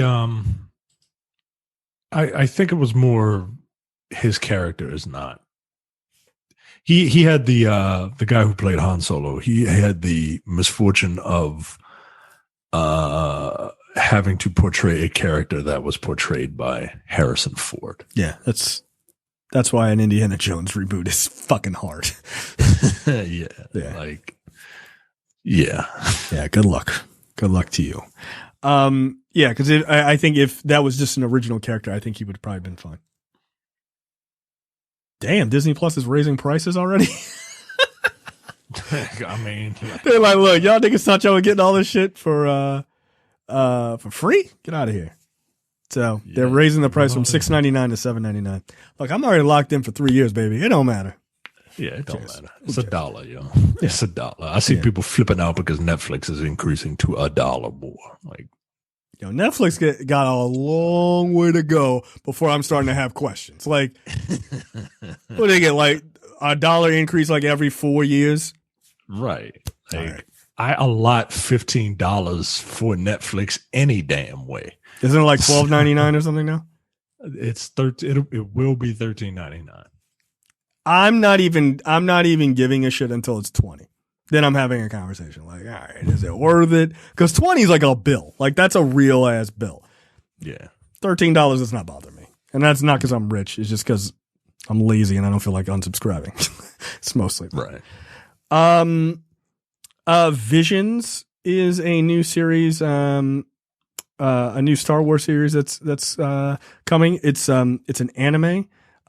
Star Wars Visions is described as an original series of animated short films celebrates the Star Wars galaxy through the lens of the world's best Japanese anime creators. Coming in 2021 to Disney Plus. Okay. So like the Matrix then. The Animatrix. Yeah, the Animatrix. Yeah. What was it? Like Love, Robots, and Murder, or whatever the fuck that was. Something like that. Yeah, I forget what. Love and Robots. Love, Death, and Robots. Love, Death, and Robots. Which was very cool. So I'm cool with that. Like that seems like a fun way to tell some stories. Look, if anything is ripe for the ridiculousness that is anime, it is Star Wars. And I am actually kind of excited. At first I was like, whatever. But then I saw it was an anime. And I was like, all right. That'll get me interested. I like different genre takes, like filming genre takes of classic stories or universes that I find interesting. So yeah, that's cool. I'm not a huge anime person, but I like the difference in style. So I'll watch it. So I can judge it harshly. Next up, The Acolyte was announced, and this is another Star Wars series. The Acolyte is a mystery thriller that will take viewers into the galaxy of shadowy secrets and emerging dark side powers in the final days of the High Republic era. So this is here's a quote by it. I would say that it's in a pocket of the universe, in a pocket of the timeline that we don't know much about. I kind of see if Star Wars is a religion. I'd like to think of my show as a tent revival. You can come over if you want to. We're going to be talking about some cool stuff. There's going to be some things we haven't discussed in the canon yet.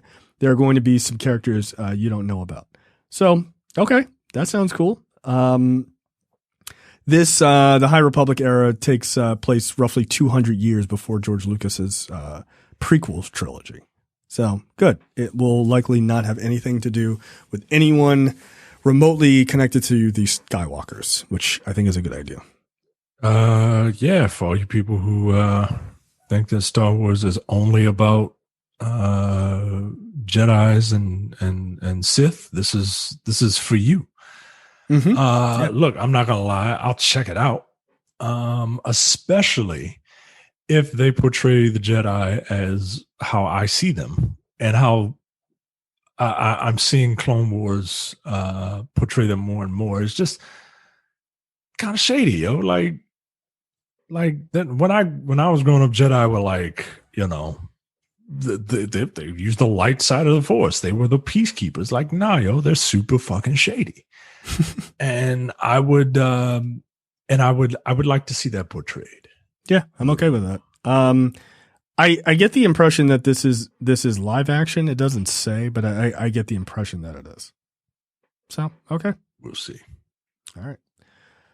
Yeah, I don't know anything about that, but I'm here for it. Again, just keep it to the same quality that we've been able to see with The Mandalorian. Ahsoka Tano series spinning off of The Mandalorian. This is the least shocking news, obviously starring Rosario Dawson. Fresh off of the amount of nerdgasms that she created round the globe 2 weeks ago. Yeah, okay. She was a badass. She looked great.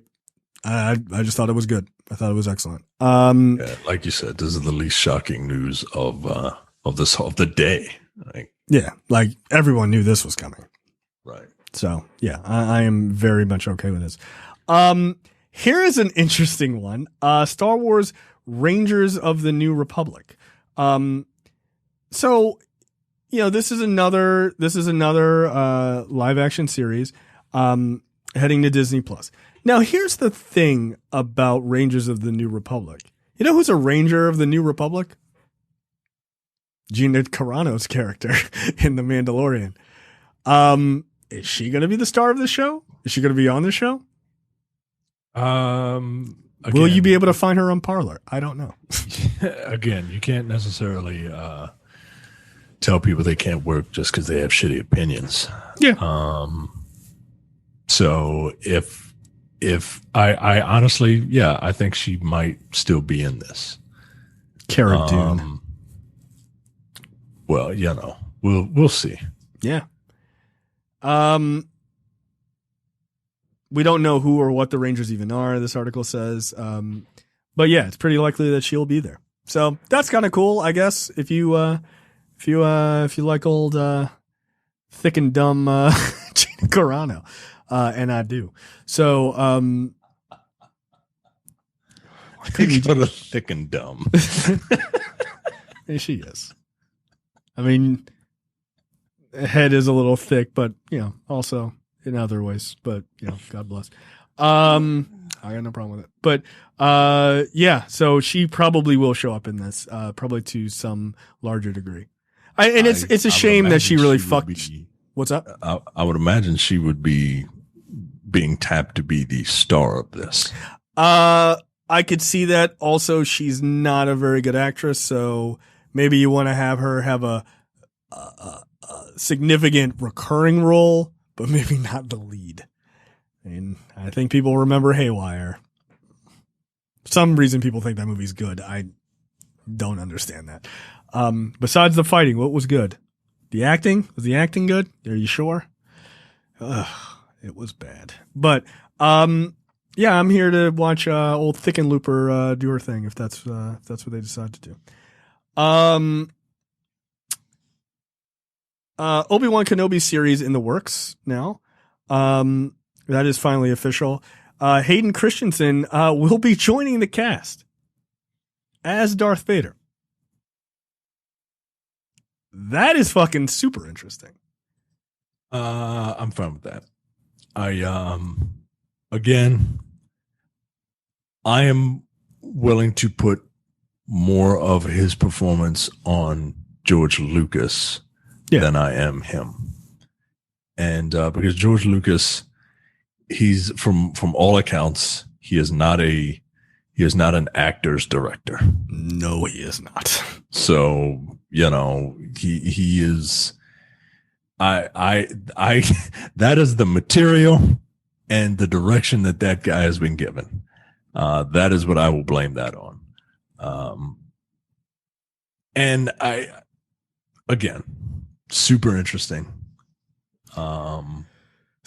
Okay, hold on a second.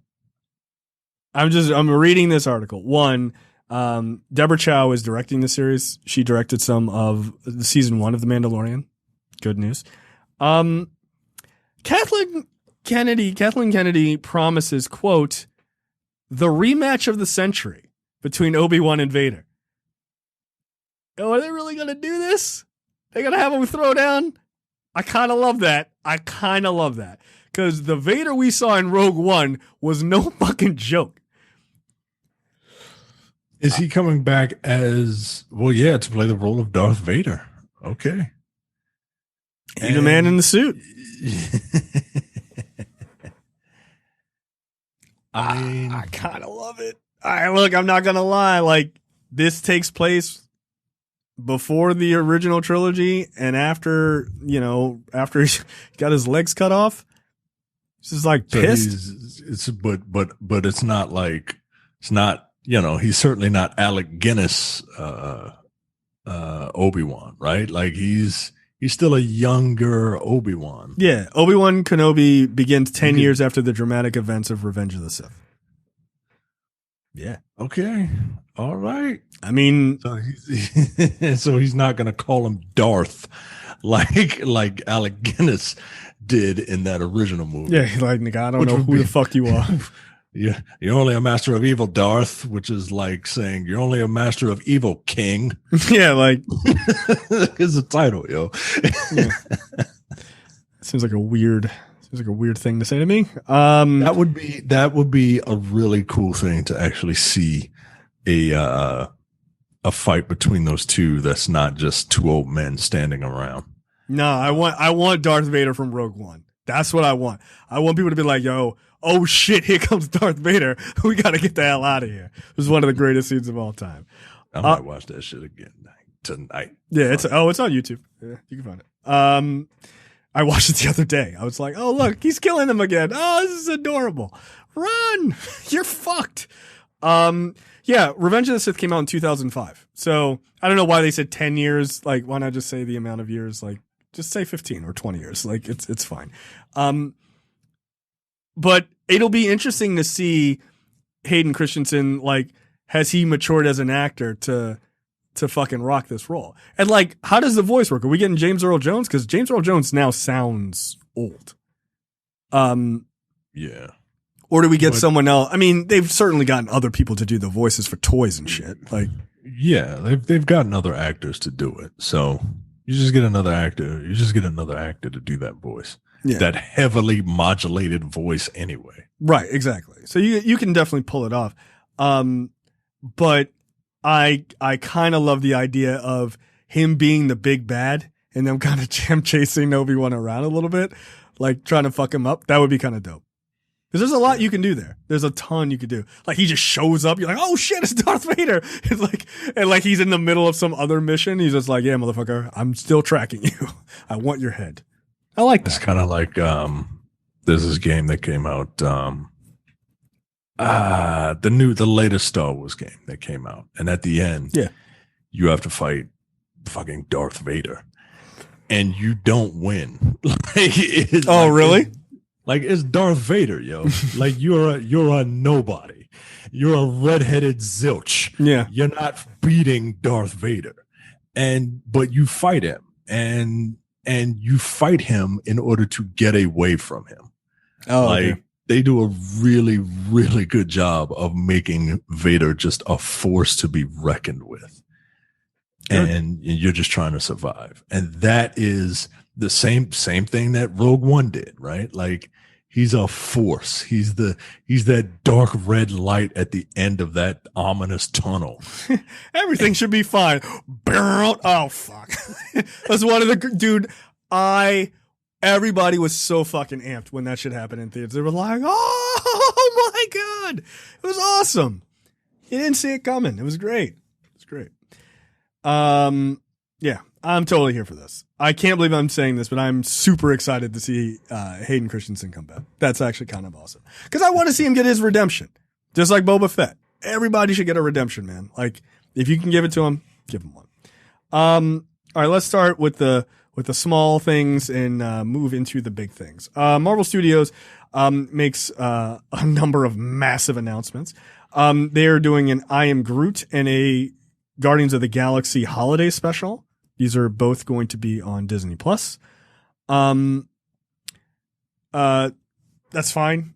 I don't know what that's exactly going to be. I don't particularly care until I see something. I Am Groot is a series of shorts featuring new and unusual characters. Guardians of the Galaxy, James Gunn is back to write and direct. All right, that's all I needed. And I'm imagining it is going to be a bit of a parody of the Star Wars holiday specials. Of course. Yeah. Yeah. I'm fine with it. All right. There you go. Let's see. Next up, Christian Bale officially casts as Gore the God Butcher in Thor Love and Thunder. Okay. Thor Love and Thunder comes out May 6, 2022. I'm not going to pretend that I know who Gore the God Butcher is, and I have not had enough time to research it and pretend that I know, like most people on the internet. Well, I read a Wikipedia. I'm like, yeah, well, no. You see, you read a Wikipedia, but then you don't tell people that you researched it. You pretend that you just knew all that shit off the top of your head, and no, you didn't. Yeah, as you do. As you do. No, I know there was a Gore the God Butcher, like he was the villain of a certain run of Thor. Yeah, God of Thunder, number 2 is where he came in. No, I don't know anything about him. I just know that he killed other gods, and they were it was kind of like a whodunit for a while, and then he kind of revealed himself, and then him and Thor threw down. That's fine. I can't believe they got Christian Bale to do this. That's wild to me. I can. They got Robert Redford to be in a Marvel movie, dude. Whatever. Yeah, all right. Yeah. No, I'm more. It's more about him playing Gore the God Butcher, not him being in a Marvel being in it. Oh no, that part. Well, you're trying to get paid.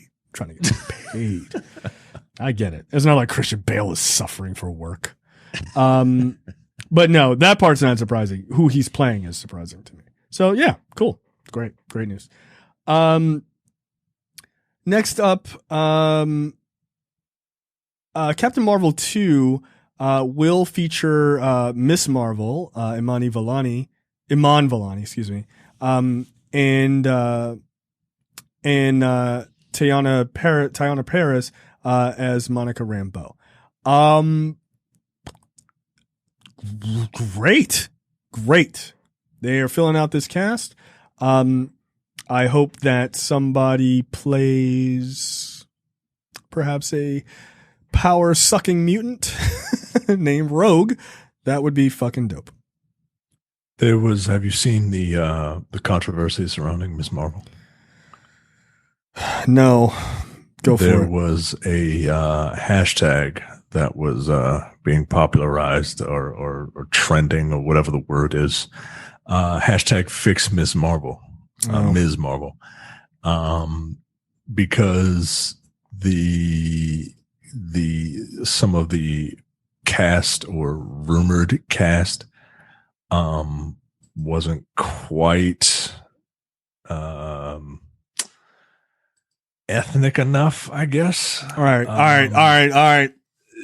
Like one person was like, nope, Indian but not Muslim. She was like a Christian Indian, like of Indian descent but not Hindu, and I think another. So now we're policing niggas' religion. All right, yo, come on, yo, stop it. Yeah, stop it. That's ridiculous. The management of Ms. Marvel News was unhappy with the idea that Kamala's mom might be played by a non-Muslim Indian actress. I could see them having an issue that she's not Pakistani. Wait, they have an issue with her not being Muslim, but not an issue with her being Pakistani? Oh, fuck off. Because that means, all that tells me is that it's not a person of color who said that. That's all it tells me. Or it's not a person who's South Asian. Like, I can understand being pissed. Trust me. I can totally understand the craziness of it all, of being like, well, this person isn't Pakistani. They're Indian. Because there's a lot of political issues there. But her being Muslim or not seems like that's all right. That's stupid. That's stupid. That's stupid.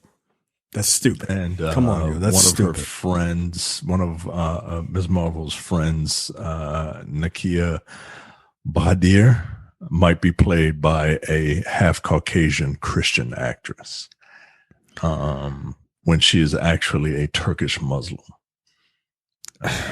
So, yeah, fix Miss Marvel. All right, look. I'm not gonna stop. Get into that. I'm just reporting it. I think that's I'm not going to. I think policing people's religion as far as actors is fucking ridiculous. I think that's fucking ridiculous. That's ridiculous. It's ridiculous. Come on, it's ridiculous. Again, I can understand saying this person isn't Pakistani, they're Indian. I can totally understand that. But you're gonna have to slow down on. We gotta You're not even allowed to ask people's religion in a job interview. You can't. You can't. Like literally. These niggas not have jobs. You cannot go. Are you Muslim? That's illegal. Like that's illegal to say that. It's illegal to ask. So yeah, you can't. You can't police people's religion or not. Like you can't. All of these potential castings, I just want to stress, they are rumors. Nobody knows anything yet, except the name of the actress who is actually playing Ms. Marvel. Nobody knows anything about, any other casting. Well, they're already filming. They're already filming. So those people may be real. I don't know. They might be. I don't know. I still think that I think policing people's religion is fucking dumb. I think that's fucking dumb. Shut up. Like, you think every actor who plays a religious person in a movie is actually that religion? Okay, guys. Okay. All right. Wow. I'm sure there's a whole lot of Christian movies featuring people who are not Christian. I guarantee you there are. I guarantee you there are. That's silly. That's policing to a point that I think is getting a little over the top. That feels really fucking dumb to me. All right. Thanks for ruining that. I fucking don't like people, man. I'm not a fan. Not a fan. Yeah. Why are you mad about this? Fucking, the character who plays Kamala Khan isn't even she's Pakistani American. Is that okay? I mean, you could say, well, I assume she's probably, or maybe, I don't know if Pakistani American means she has two parents who are Pakistani or one who's, I don't know, whatever. It doesn't fucking matter. I thought that she was American of Pakistani descent. That both of her parents are Pakistani. Yeah. That's fine. Good. That's fine. I mean, I guess that's tight to the character, but I don't know. That just seems, wow, that seems really dumb to me. Seems like a stupid thing. I feel like the second minority characters get a chance, we dig into details so hard that we try to ruin them. You know what I mean? Nobody gives a fuck. Nobody gives a fuck if. Hey, guess what? Hey, guess what, guys? They're gonna deal with Hawkeye being partially deaf in the new Hawkeye series. Guess what? Jeremy Renner's not deaf. He's not. Hey, guess what? Chadwick Boseman was from South Carolina. He's not African, dude. He's not fucking African. Shut up, yo. It's stupid. How much are you going to police? There's one thing to police it to be yeah, you can't have a white guy playing a black character. Who's a real person. Yeah, I get that. But how far are you going? How far are you going with this shit? Again, you're looking for a reason not to like ethnic characters, and don't think I don't notice that shit. It's fucking weird. It's fucking weird. Oh, there's a brown person? Fuck him. Let's come up with a reason to hate it. I'm surprised they haven't come up with a reason to hate Shang-Chi yet. I'm surprised. I swear, yo, people want their own people to fucking make it, and they make every excuse to make sure they don't. It fucking disgusts me. Look, I'm glad Monica Rambeau will be in this too. That's awesome. Isn't she going to be in WandaVision also? Yep. Yeah, so I saw her beautiful ass. And, she is a 11 on a 10 scale. Good Lord. No, that's dope. Because I think she's super talented. And it's good to see her making it into the super mainstream. And look, guess what? Black women about to lose their goddamn minds when she shows her powers in this movie. I can tell you that right now. They are going to fucking lose it. So that's awesome. America Chavez will be in Doctor Strange Multiverse of Madness. Cool. She can jump universes. That's awesome. Yeah, and you get some more representation there. I believe right. America Chavez is LGBTQ lesbian. Yes, so, she's the L in the quilt bag, as it were. I don't want to leave anybody out. I don't want to leave anybody out. Did I say the right words? Just lump them all together, right? Because they're all the same, right? Just put them all in a quilt bag and let's just move on. Like that feels more offensive. Okay, got it. Whatever. Yeah.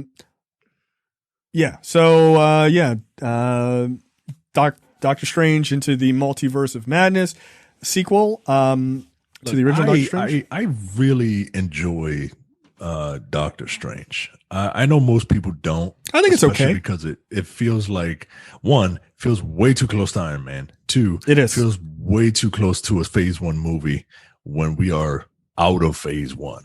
But correct. If you're going to do a Phase 1 movie, it better be the best that you can possibly do. Right. And I think they pulled it off. Little too much punching in Doctor Strange. I'm gonna need more magic. Yeah, I'm gonna need Scott Adkins to not be a magician. Yeah, that's like a punching magician. But not saying that guy doesn't deserve the work, but why are we doing karate? Yo, like just fucking say some bibbity bobbity boop shit and fucking Leviosa. Turn that motherfucker into a pumpkin or something. To a pumpkin. That's what I want. That's what I want in the next movie. I want him to change people into pumpkins. That's right.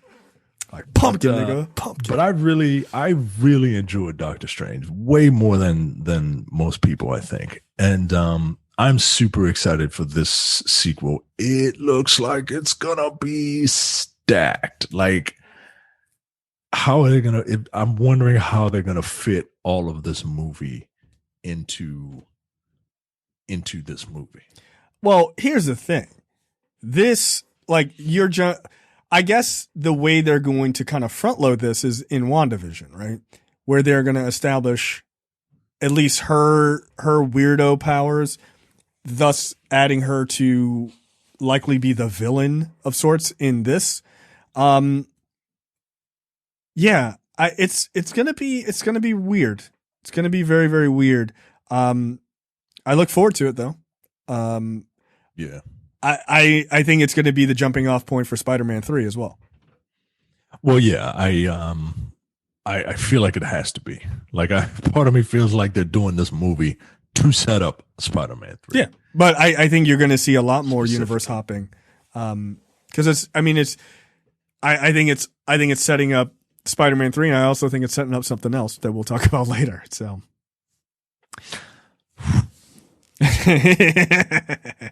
gee, I wonder what that could be, Micah. I wonder. So yeah, America Chavez is officially going to be in it. We talked about it a couple weeks ago. She has been cast. I'm gonna butcher this spelling or pronunciation. Xochitl Gomez. She was in Babies. I believe her name is Sochi. Sochi. Okay, I apologize. She was in Babysitter's Club and Shadow Wolves. So yeah, okay. Sounds good to me. I want to see her kicking ass. I wanted to see how old she was. Cause she looks fairly young. Like, mark of a pervert right there, folks. Oh, there's this woman. How old is she? We could both be doctors. Gross. Yeah, no, I just, cause she looks like this roughly the same age as the young girl who's playing, Kamala Khan. So I'm curious as to like their age difference. Next up, Marvel announces Armor Wars original series coming to Disney. Don Cheadle returns as James Rhodes, aka War Machine, in Armor Wars, an original series coming to Disney Plus, a classic Marvel story about Tony Stark's worst fear coming true. What happens when his tech falls into the wrong hands? Yes. Here for that. Let me tell you something. One, having Rhodey back is awesome. Getting his own series that he's going to be a big part of. I am okay with this. I'm going to need Justin Hammer to come back. I'm going to need Sam Rockwell to come back as Justin Hammer. 100%. 100%. He's too good. He's underused in Iron Man 2. Completely underused. Yeah, I like this. I may go back and read Armor Wars, the run from the Iron Man comics, just to familiarize myself with the general story. But I can't remember the name of the run that they did. Maybe at this point, maybe 10 years ago. There was another sort of arms race with robots as well. That was right before they kind of went into the Dark Siege kind of thing. So, or Dark Reign, excuse me. So I could see that being pretty popular. I kind of love it because I don't think anyone was expecting this. No, not at all. Yeah, I'm down for it. Don Cheadle is one of my favorite actors. Absolutely.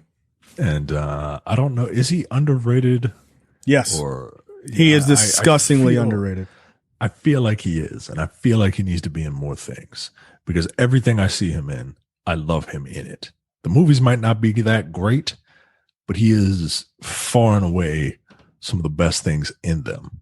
And if he's in an ensemble, he generally does a very good job of stealing scenes. Yeah, he does. Yeah, so, no, he's a great actor, man. He is. Yeah, he really is. Next up, Dominic Thorne to lead Ironheart live action series for Disney Plus and Marvel. Coming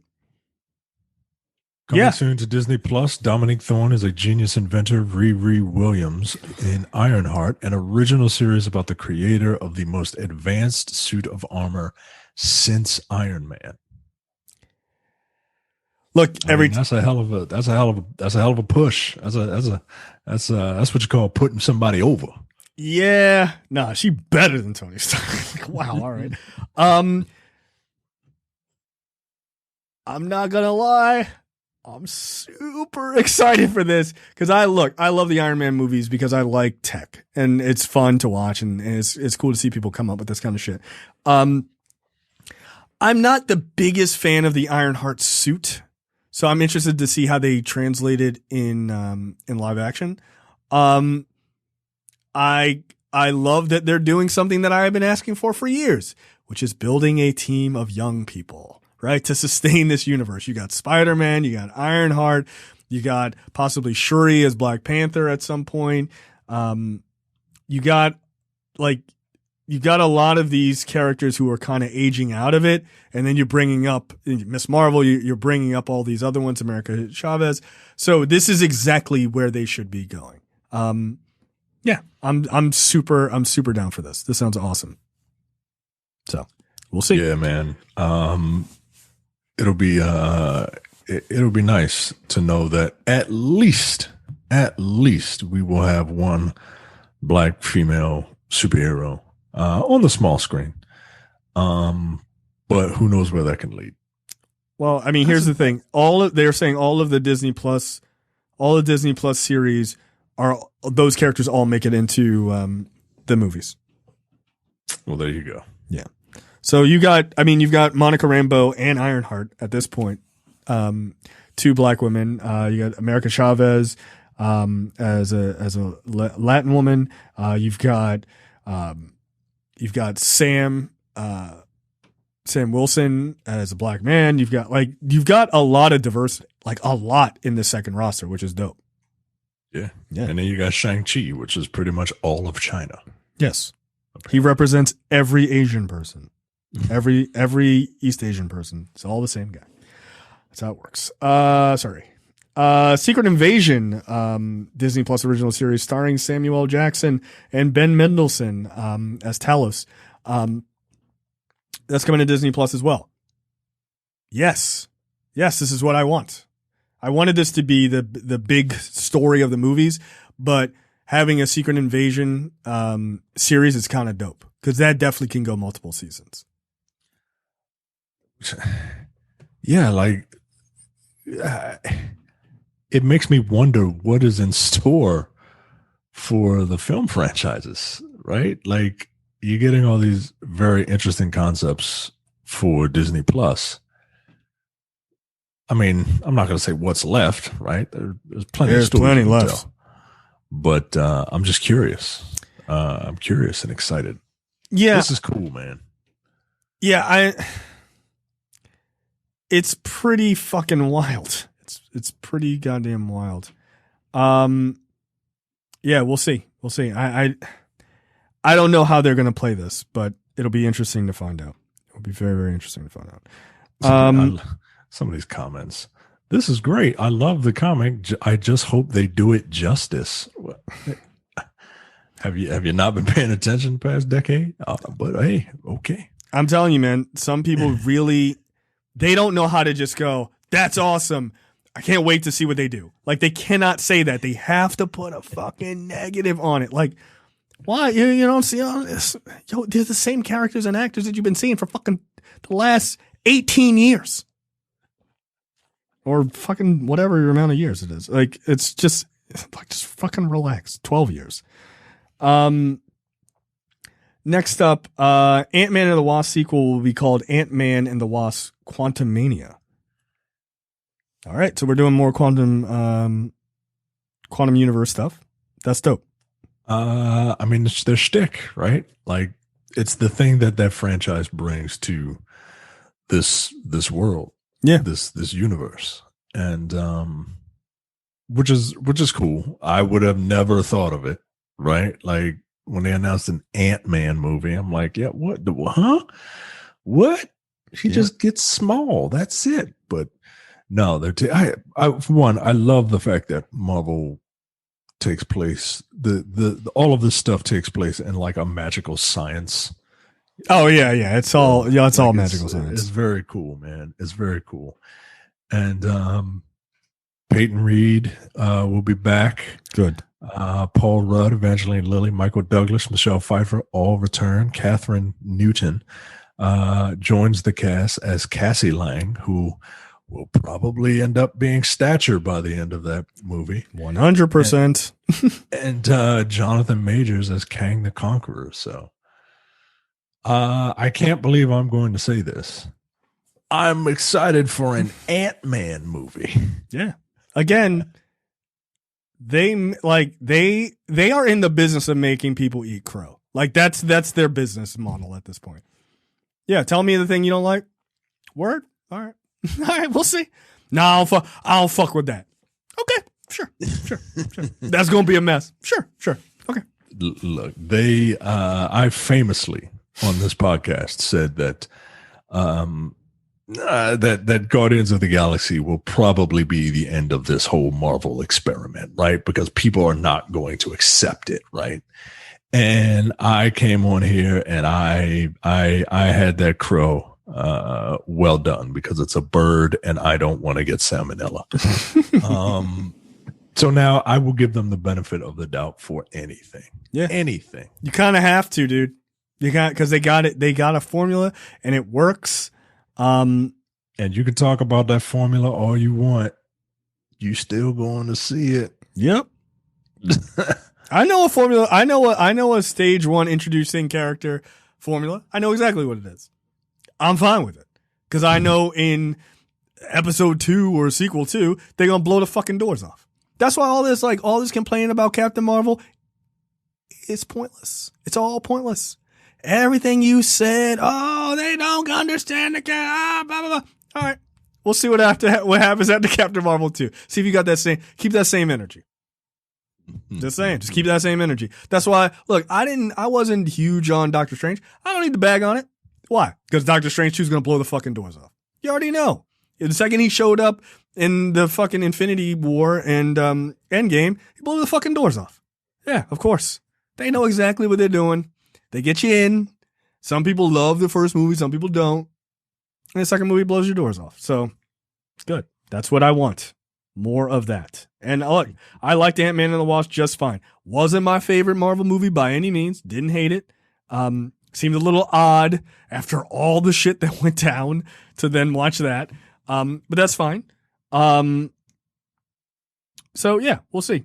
I think this one's gonna go much bigger. It'll be interesting to see who they, what other Avengers or major characters show up. Well, no, that's right. Kang the Conqueror's in it. Never mind. So yeah, they went from them fighting. What's his name from Shield? What's the fucking actor who's always playing a racist? Oh, Walton Goggins. Yeah, they went from fighting Walton Goggins in an SUV to going up against Kang the Conqueror. Like, again, 0 to 60, right? That's what they do.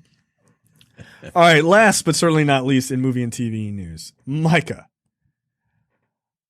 Fantastic Four officially coming to the MCU. All right, I gotta sit up. All right. Okay. All right, your thoughts? Have you heard of this? Have you heard of this team? I heard they're pretty terrific. Mr. Terrific. That's the name of what? Oh no, Terrific. that's the black guy in DC. Yes, with the cross paint on his face. We got a logo. Yeah, we did. We got a logo. The logo looks fine. It looks like what I think. It looks like a Marvel logo. Mm-hmm. It's directed by John Watts. John Watts is the director of the Marvel Spider-Man trilogy, the Homecoming, Far From Home, and Spider-Man Home is somewhere in the title. So I'm going Home Away From Home, by the way. That's my title. It sounds right. Yeah. So, yeah. Oh, yeah. Because he's dimension hopping, probably, or other people are. So either way, doesn't matter. Okay. I want to know how they're gonna do this.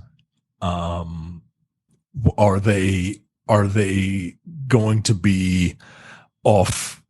Have they always existed, and they were stranded like? Danger Will Robinson, those people, the Lost in Space people. That's what it's based on. All this dimension hopping opened a portal up, and they're like, yo, get in the fantastic car. We got to get the fuck out of here, right? And then they come in that way. That's my guess, right? That's my official guess. The fact that John Watts is doing it gives me a hope, because those Spider-Man movies, they're very different from the Sony Spider-Man movies. The Sony Spider-Man movies feel a little more grounded and a little more street. Peter Parker is still trying to kind of make it a little bit, whereas this kid, I feel like he gets a lot of things given to him. Yeah. And he has to kind of grow into his responsibility that way. They even made it a plot point in Far From Home, right? Yep. Like Tony Stark gave this technology to a child, right? Like that guy was fucking crazy, right? And now I'm Mysterio. But I do like the characterization and the aesthetics of the Spider-Man Home trilogy. Yeah. I like the way that the characters interact with one another. Like that's what's gonna hinge. That's the big thing about Fantastic Four. Yep. Is I kind of want to see a dysfunctional family that on the surface looks normal, but they have their issues. But like a family, when it's time to come together, they become fantastic. Yep. I'm okay with that. And believe it or not, I don't want Doctor Doom in this movie. I don't. No, you got to build to him. He is a threat that is, my bias, obviously. He is a threat that is. As you stand there in front of a picture of Doctor Doom, in front of an effigy of Doctor Doom with a green wall. Right, exactly. He is a character that should be built up. He is a character that should be utilized like a Loki type character. Yeah, he is a frenemy. He is an antagonist. He is a co-protagonist. He has the potential to be so much more than just Mole Man. Yeah. Right? Just a one-off villain. Yeah. And in the hands of Marvel, I don't see them doing him. No, not at all. They're never going to be like, oh yeah, why don't we toss the guy who's the inspiration for Darth Vader? Like, right. Right. That little known fact, folks. If you cross Doctor Doom with a samurai, you get Darth Vader. Like that was George Lucas's inspiration for Darth Vader. Yeah. Like this character has the potential to be the Magneto of this universe, right? Like he is that important. I don't want him to just be thrown in there, right? And look, they have a history of the first villains being the first villains that they face in the comics. Yeah, Mole Man's the best way. Mole Man is the first villain that they introduced. But yeah, I'm so happy because like I'm a family person, right? Like I love stories of family coming together because my family is a little dysfunctional, but I would think that we would all come together when push came to shove. I'm a sucker for stories like that. Stories like that.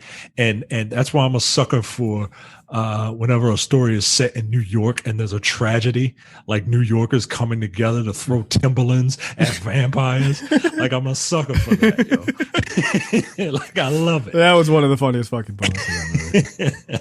So I want that to be this. Right. I don't want to overhype myself, right? Because I have ideas for what I want each of these characters to be. And I don't know if they're going to do that, but I cannot wait to see. I can't wait for everything about this. We don't have a date, right? We don't have a release date for this. No, we don't. We just have the director, John Watts. All right. Let me tell you something. Let me wax poetically about what I would love to see. Right? Obviously, all the things you're talking about, the family dynamics and everything else.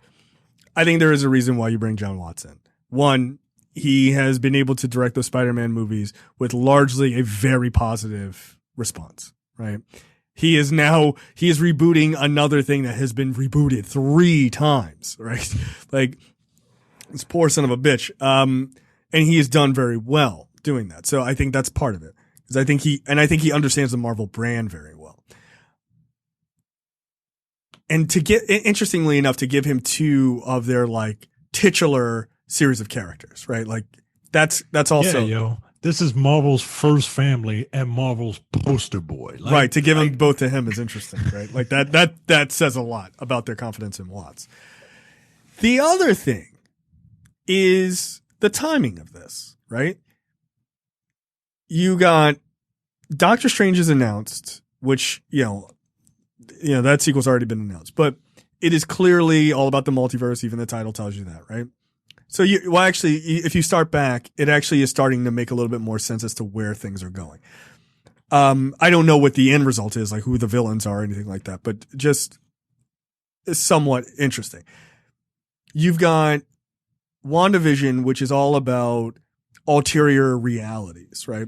But not necessarily different universes, but ulterior realities.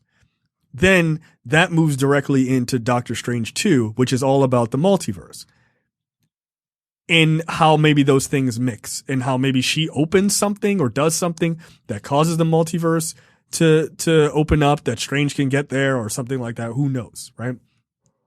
Then directly out of that is into Spider-Man, which is clearly, I would argue, clearly multiverse hopping. So then from that, then you're bringing in Fantastic Four later on, which is known for multiverse hopping a lot. Is it a possibility that Spider-Man actually doesn't, Tom Holland's Spider-Man doesn't stay in what we know as the MCU universe in his movie? He actually goes into Spider-Man 2's universe or Spider-Man, or the Amazing Spider-Man's universe, right? At one point. And maybe in that hopping, he kind of literally like, I think it would be a hilarious thing, like as he's coming through to like come back home or whatever, like they show, you know, like Bill and Ted where they're like going through time. They're in like this kind of vortex or whatever. And, you know, they kind of pop out. Oh, they're in fucking regular times now. It'd be kind of cool if he was like, he just like smashed into something and he looks up and he's like, hey, watch where you're going. And it's the fucking Fantastic car. Or like he lands on the hood and you see their logo and then he kind of jumps off. Like you never see them. Or something like that. But it would make sense that all this universe hopping is opening portals in time. And he's the one that's home away. That's home away from home. Away from home. Yeah. Yeah. That actually that makes the most sense. That makes the most sense of how you handle this, because Tom Holland is still your POV character. Right. And like with the announcement of MJ coming back, why is Kirsten Dunst coming through the portal? Like that doesn't make sense. It makes way more sense to take one character and throw him into their world than to move all of their characters into ours.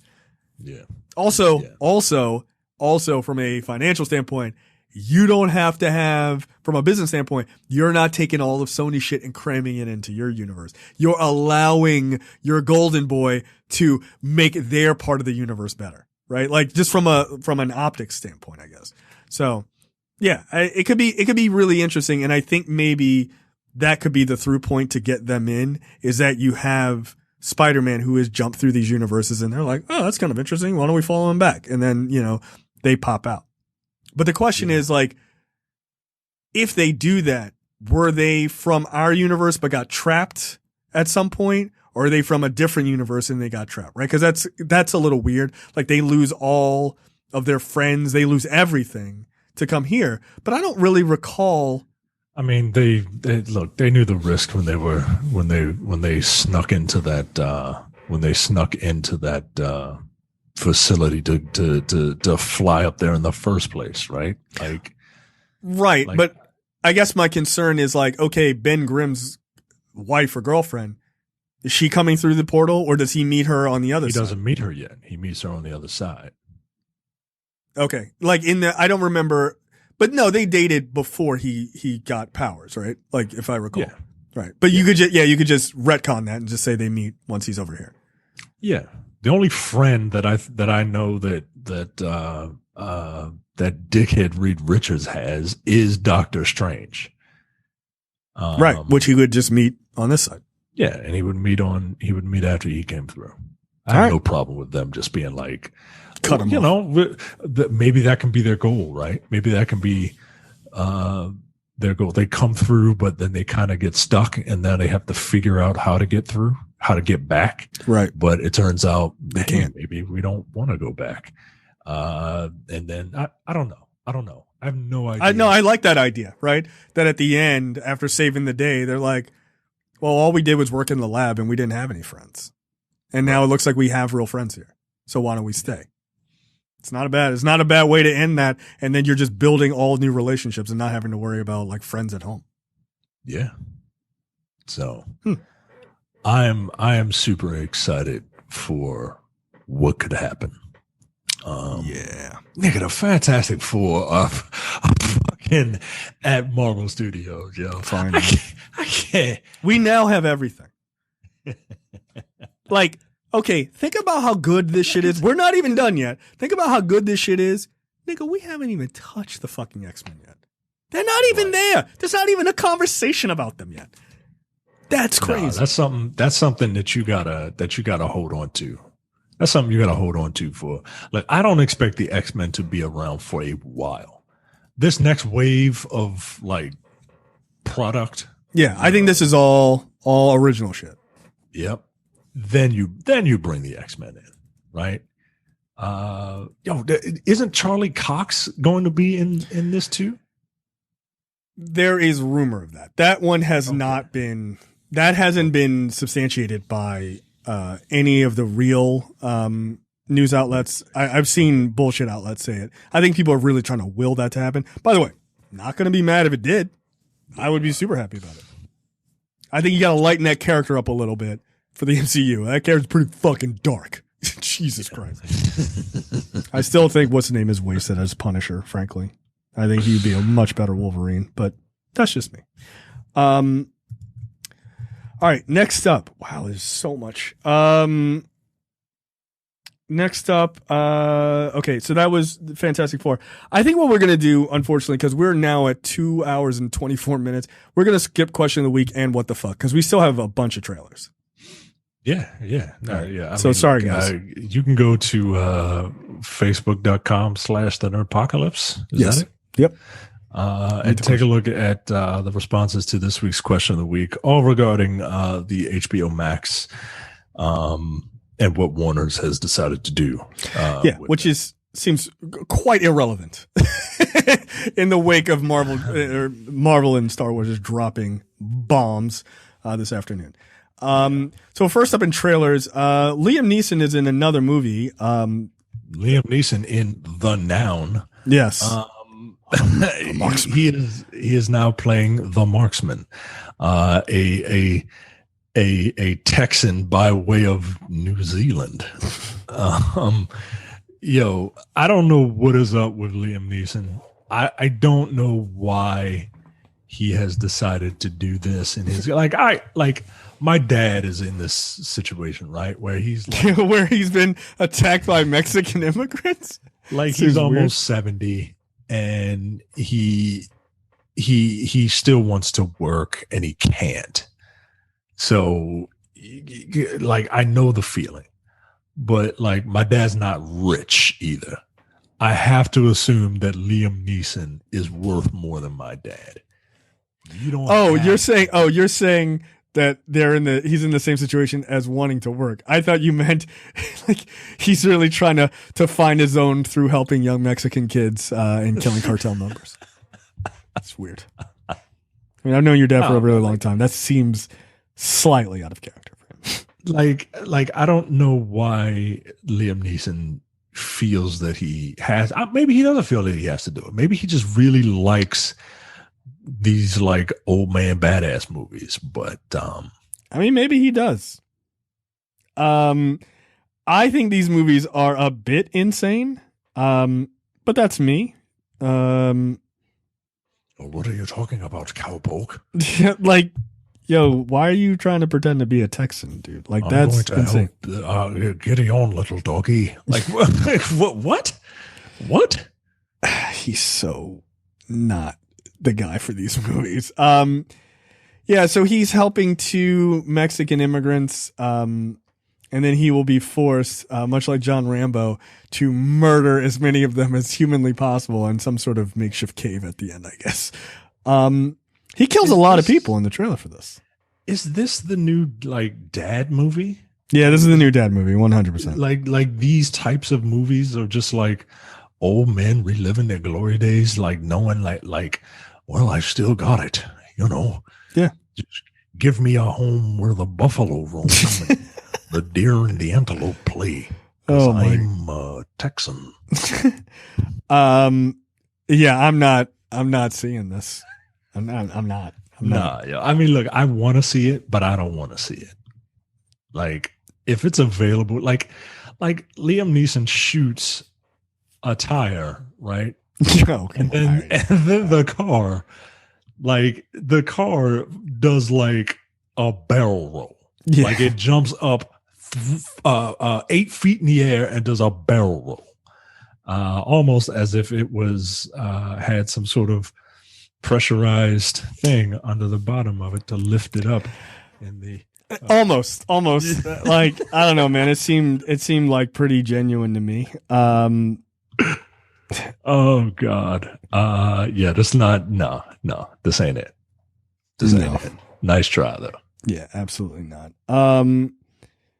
So Next up is Bob Odenkirk's new movie called Nobody, where he's playing John Wick. Right? But he's got like kids and shit. Yeah, this looks interesting. I would watch it. Yeah, I like Bob Odenkirk. He's awesome. Better Call Saul.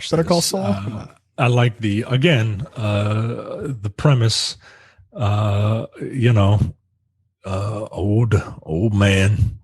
Yep. People don't think he has it anymore, but he's secretly a badass, right? Like yes. This is a dad movie. Right? That's another dad movie. It is, and as a dad, I am compelled to watch these. Right, I'm compelled. I'm like, does he still have it though? Does he? I'm kind of interested in it. There you go. Look, this is from one of the folks who did John Wick. I'm interested in seeing the fight choreography with, Saul Goodman being a badass dad. Yeah, look, I kind of want to see it.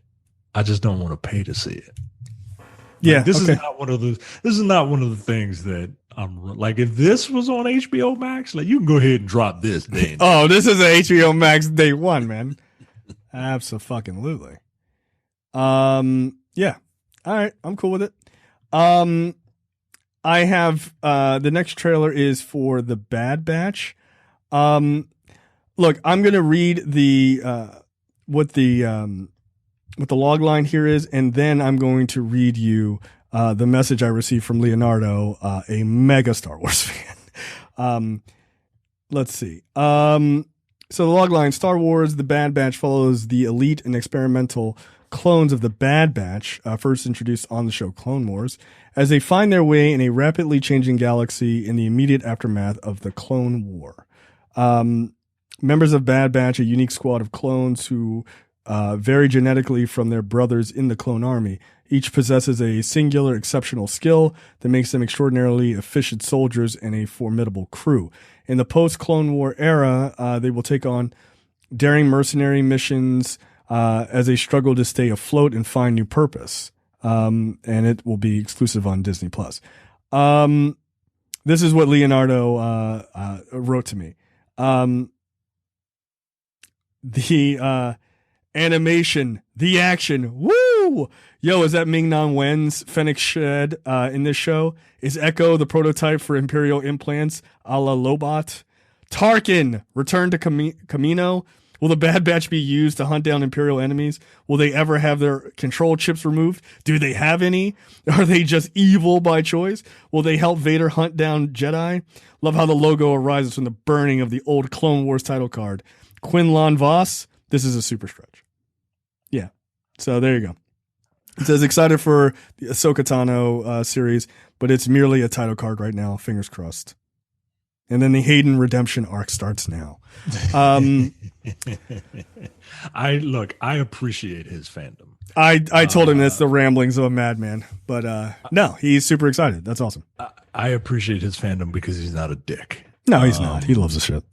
Like most people who claim to be Star Wars fans, they're actually dicks. Yes. I haven't quite gotten to worst fan base. The introduction of the Bad Batch, but I will say that the clones, the clone troopers, are some of the best characters in the Clone Wars.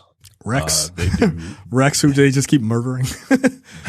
Rex and Echo and Fives and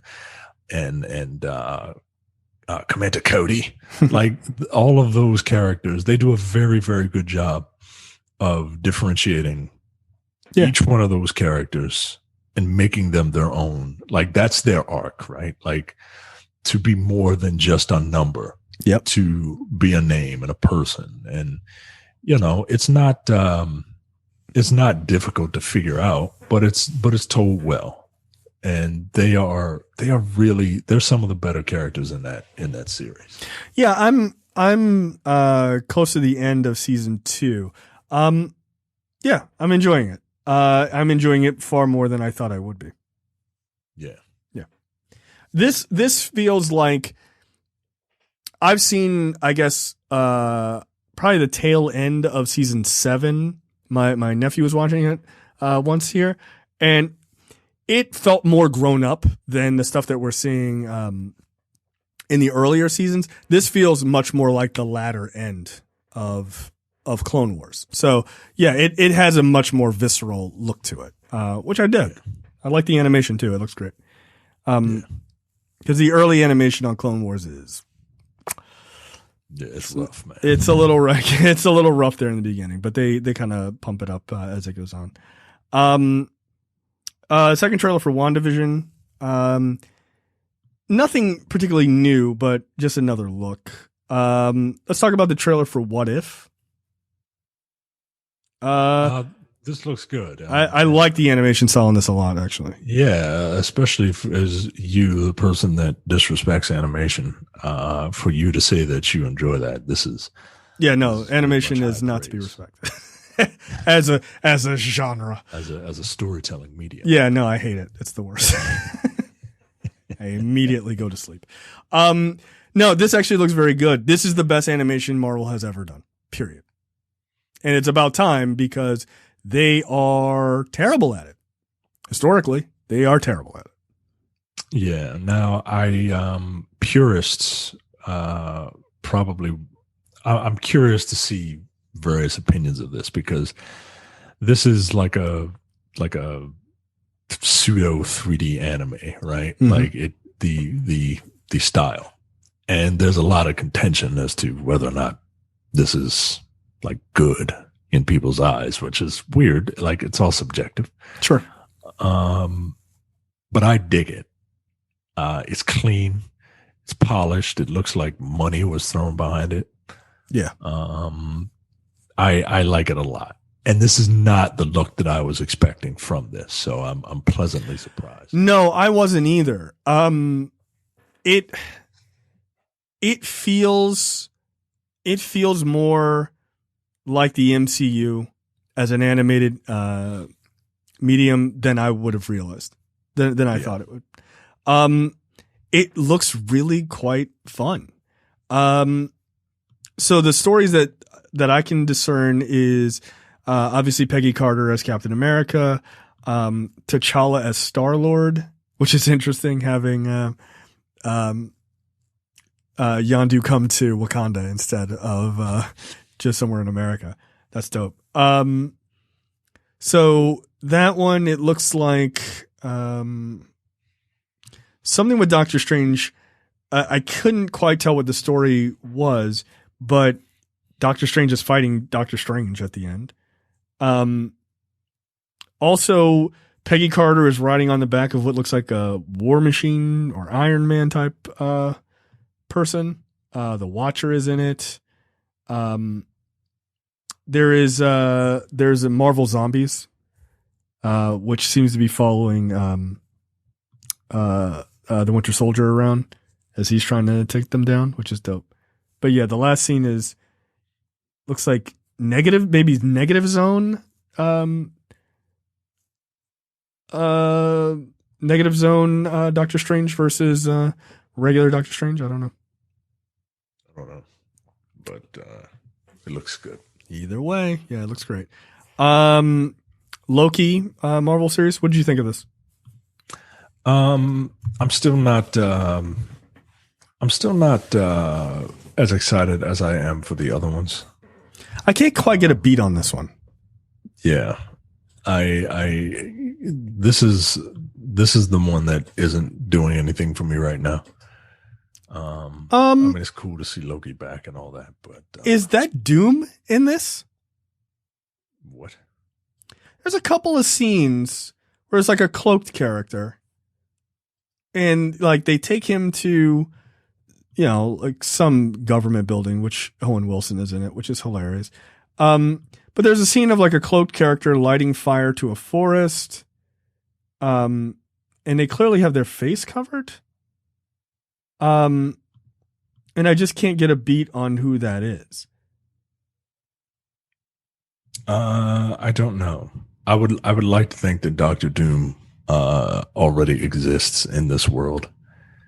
I mean, it seems like they're putting him in front of some sort of royalty or something at one point. And I don't know. It's a person.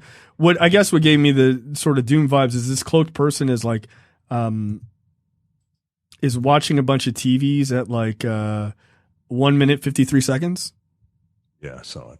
That seems like a very Doom kind of thing. So I don't know. I don't know. Honestly, I don't want Doctor Doom to be introduced in a Disney Plus show. I don't. I guess it all depends on how they do it, but yeah. I mean, look, I'm not going to be mad about it, but right, yeah, you'd want to see something a little bit grounder. Yeah, and fuck you, Charlie. Oh, is it a goat Doom thing? Yeah. First of all, don't trust anybody with the word lie in their name. Yeah, they're telling you right there. And second of all, get the hell out of here with your goddamn. Don't tag me in that bullshit. Son of a bitch. So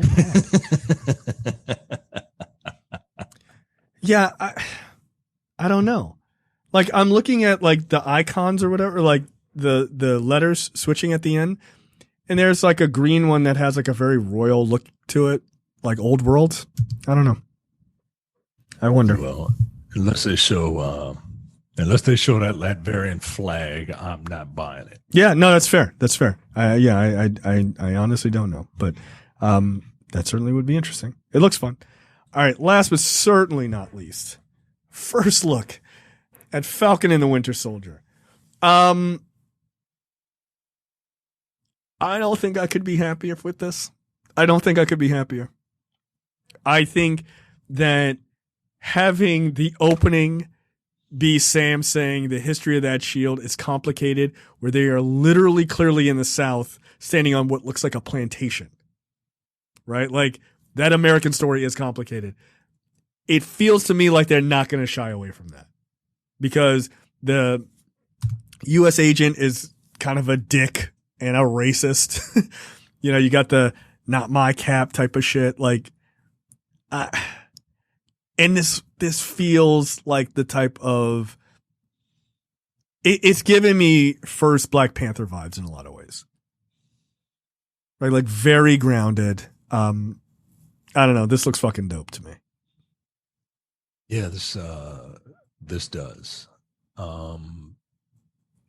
It has the feel of the Captain America solo movies, which I'm very happy for about. Because those, Winter Soldier, favorite movie, and I love the vibe of this. It's coming out in March, March 19th. Nigga, that's the day after my birthday. That's Terrence's birthday. That's Terrence's birthday. Maybe we can do some dimension hopping of our own and find him. Terrence is in the multiverse, guys. Yeah, Terrence is in the negative zone right now. All you people who are wondering where Terrence is, he's in the negative zone right now. Yes, that's correct.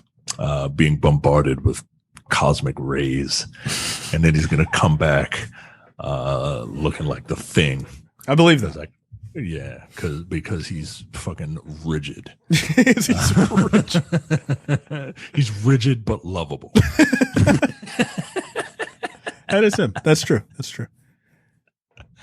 And you're definitely Mr. Fantastic. You're a dick. Yeah, I'm loosey goosey. I think I know better than everybody else. I'm married to a hot chick, and my son is an Omega level mutant. All right, damn. That's going to work out better for you than I potentially realized. I guess I'm just a hothead asshole. So I mean, it's on brand. It's on brand. Yeah, I mean, it's on brand. Absolutely. You're just a fucking. You're a loudmouth hothead. Yeah. And when someone fires a rocket, I look over and go, "Hey, don't even think about it. Never do." And then just jump off a building. Still the best scene in that movie. You put some respect on Chris Evans' name because he was actually a pretty good Johnny. He was. Movie was shit. Best part of it. He and Michael Chiklis were the best part of that. 100%. That's one of my favorite scenes, though. It's Johnny, don't think about it. Never do. And he just fucking swan dives off. It was awesome. It's like the exact opposite of like Bruce Banner, right? Like that's what he's supposed to do. He's a hothead and he never thinks it shit through. That's exactly right. He lit a garbage barge on fire, which is just fucking awful. Why are we just dumping trash in the ocean? What's wrong with us? That's just a side note as a person who gives a fuck about the earth. Yeah, no, this looks fun, man. I like that they just let Sam just show off for the last like 30 seconds of the trailer. Like, no, we're just going to show him, just doing his thing. He literally flies at one point, turns the wings off so he can do a nosedive to turn them back on. Like, all right, nigga, like, all right, yeah, like, he just having too much fun. I love it. And I love their dynamic. The two of them like seem to be real friends. And I think they just, that comes through in the movie or in the movies with them. And I like the idea of them like running around doing spy shit together. Like that's awesome. So yeah. And they've changed the way the wings come out, on Sam, which is really, looks kind of spectacular to me. And Baron Zemo's back. We didn't get to see him in full costume. I'm sure they are going to make us wait for that. And I'm okay with it. Absolutely okay with it. Cause I want to see him fully realized. He deserves to be. Yeah. And he still got Sam's or, Bucky still got the Wakandan, arm. So that's awesome. They didn't change back to the silver. They just kept the black and gold. Which is dope. All right. Any other parting words? Thank you, to the movie news gods for releasing this information today. Yes. And at the time you did it and not like while we were recording. Yeah, because it would have been too much for us to try to keep up with. Yeah. Well, look, this is what happens when you get a vaccine, guys. See what you get when you're on good behavior. Take your fucking vaccine when it's available so we can all see all of the cool shit in theaters. Or not, depending on if it's a WB movie. Because I'm never going for them. All right, that's it for us, guys. Sorry we had to cut things a little short as far as those other parts of the show, but it has now almost been 3 hours. So, all right, that's it for us, and we will see you guys next week. See ya. Bye. You're watching the Nerdpocalypse YouTube channel. Make sure you click that button to subscribe and check out our weekly podcast where we talk about movie, TV, news, tech, and weird stories from around the internet.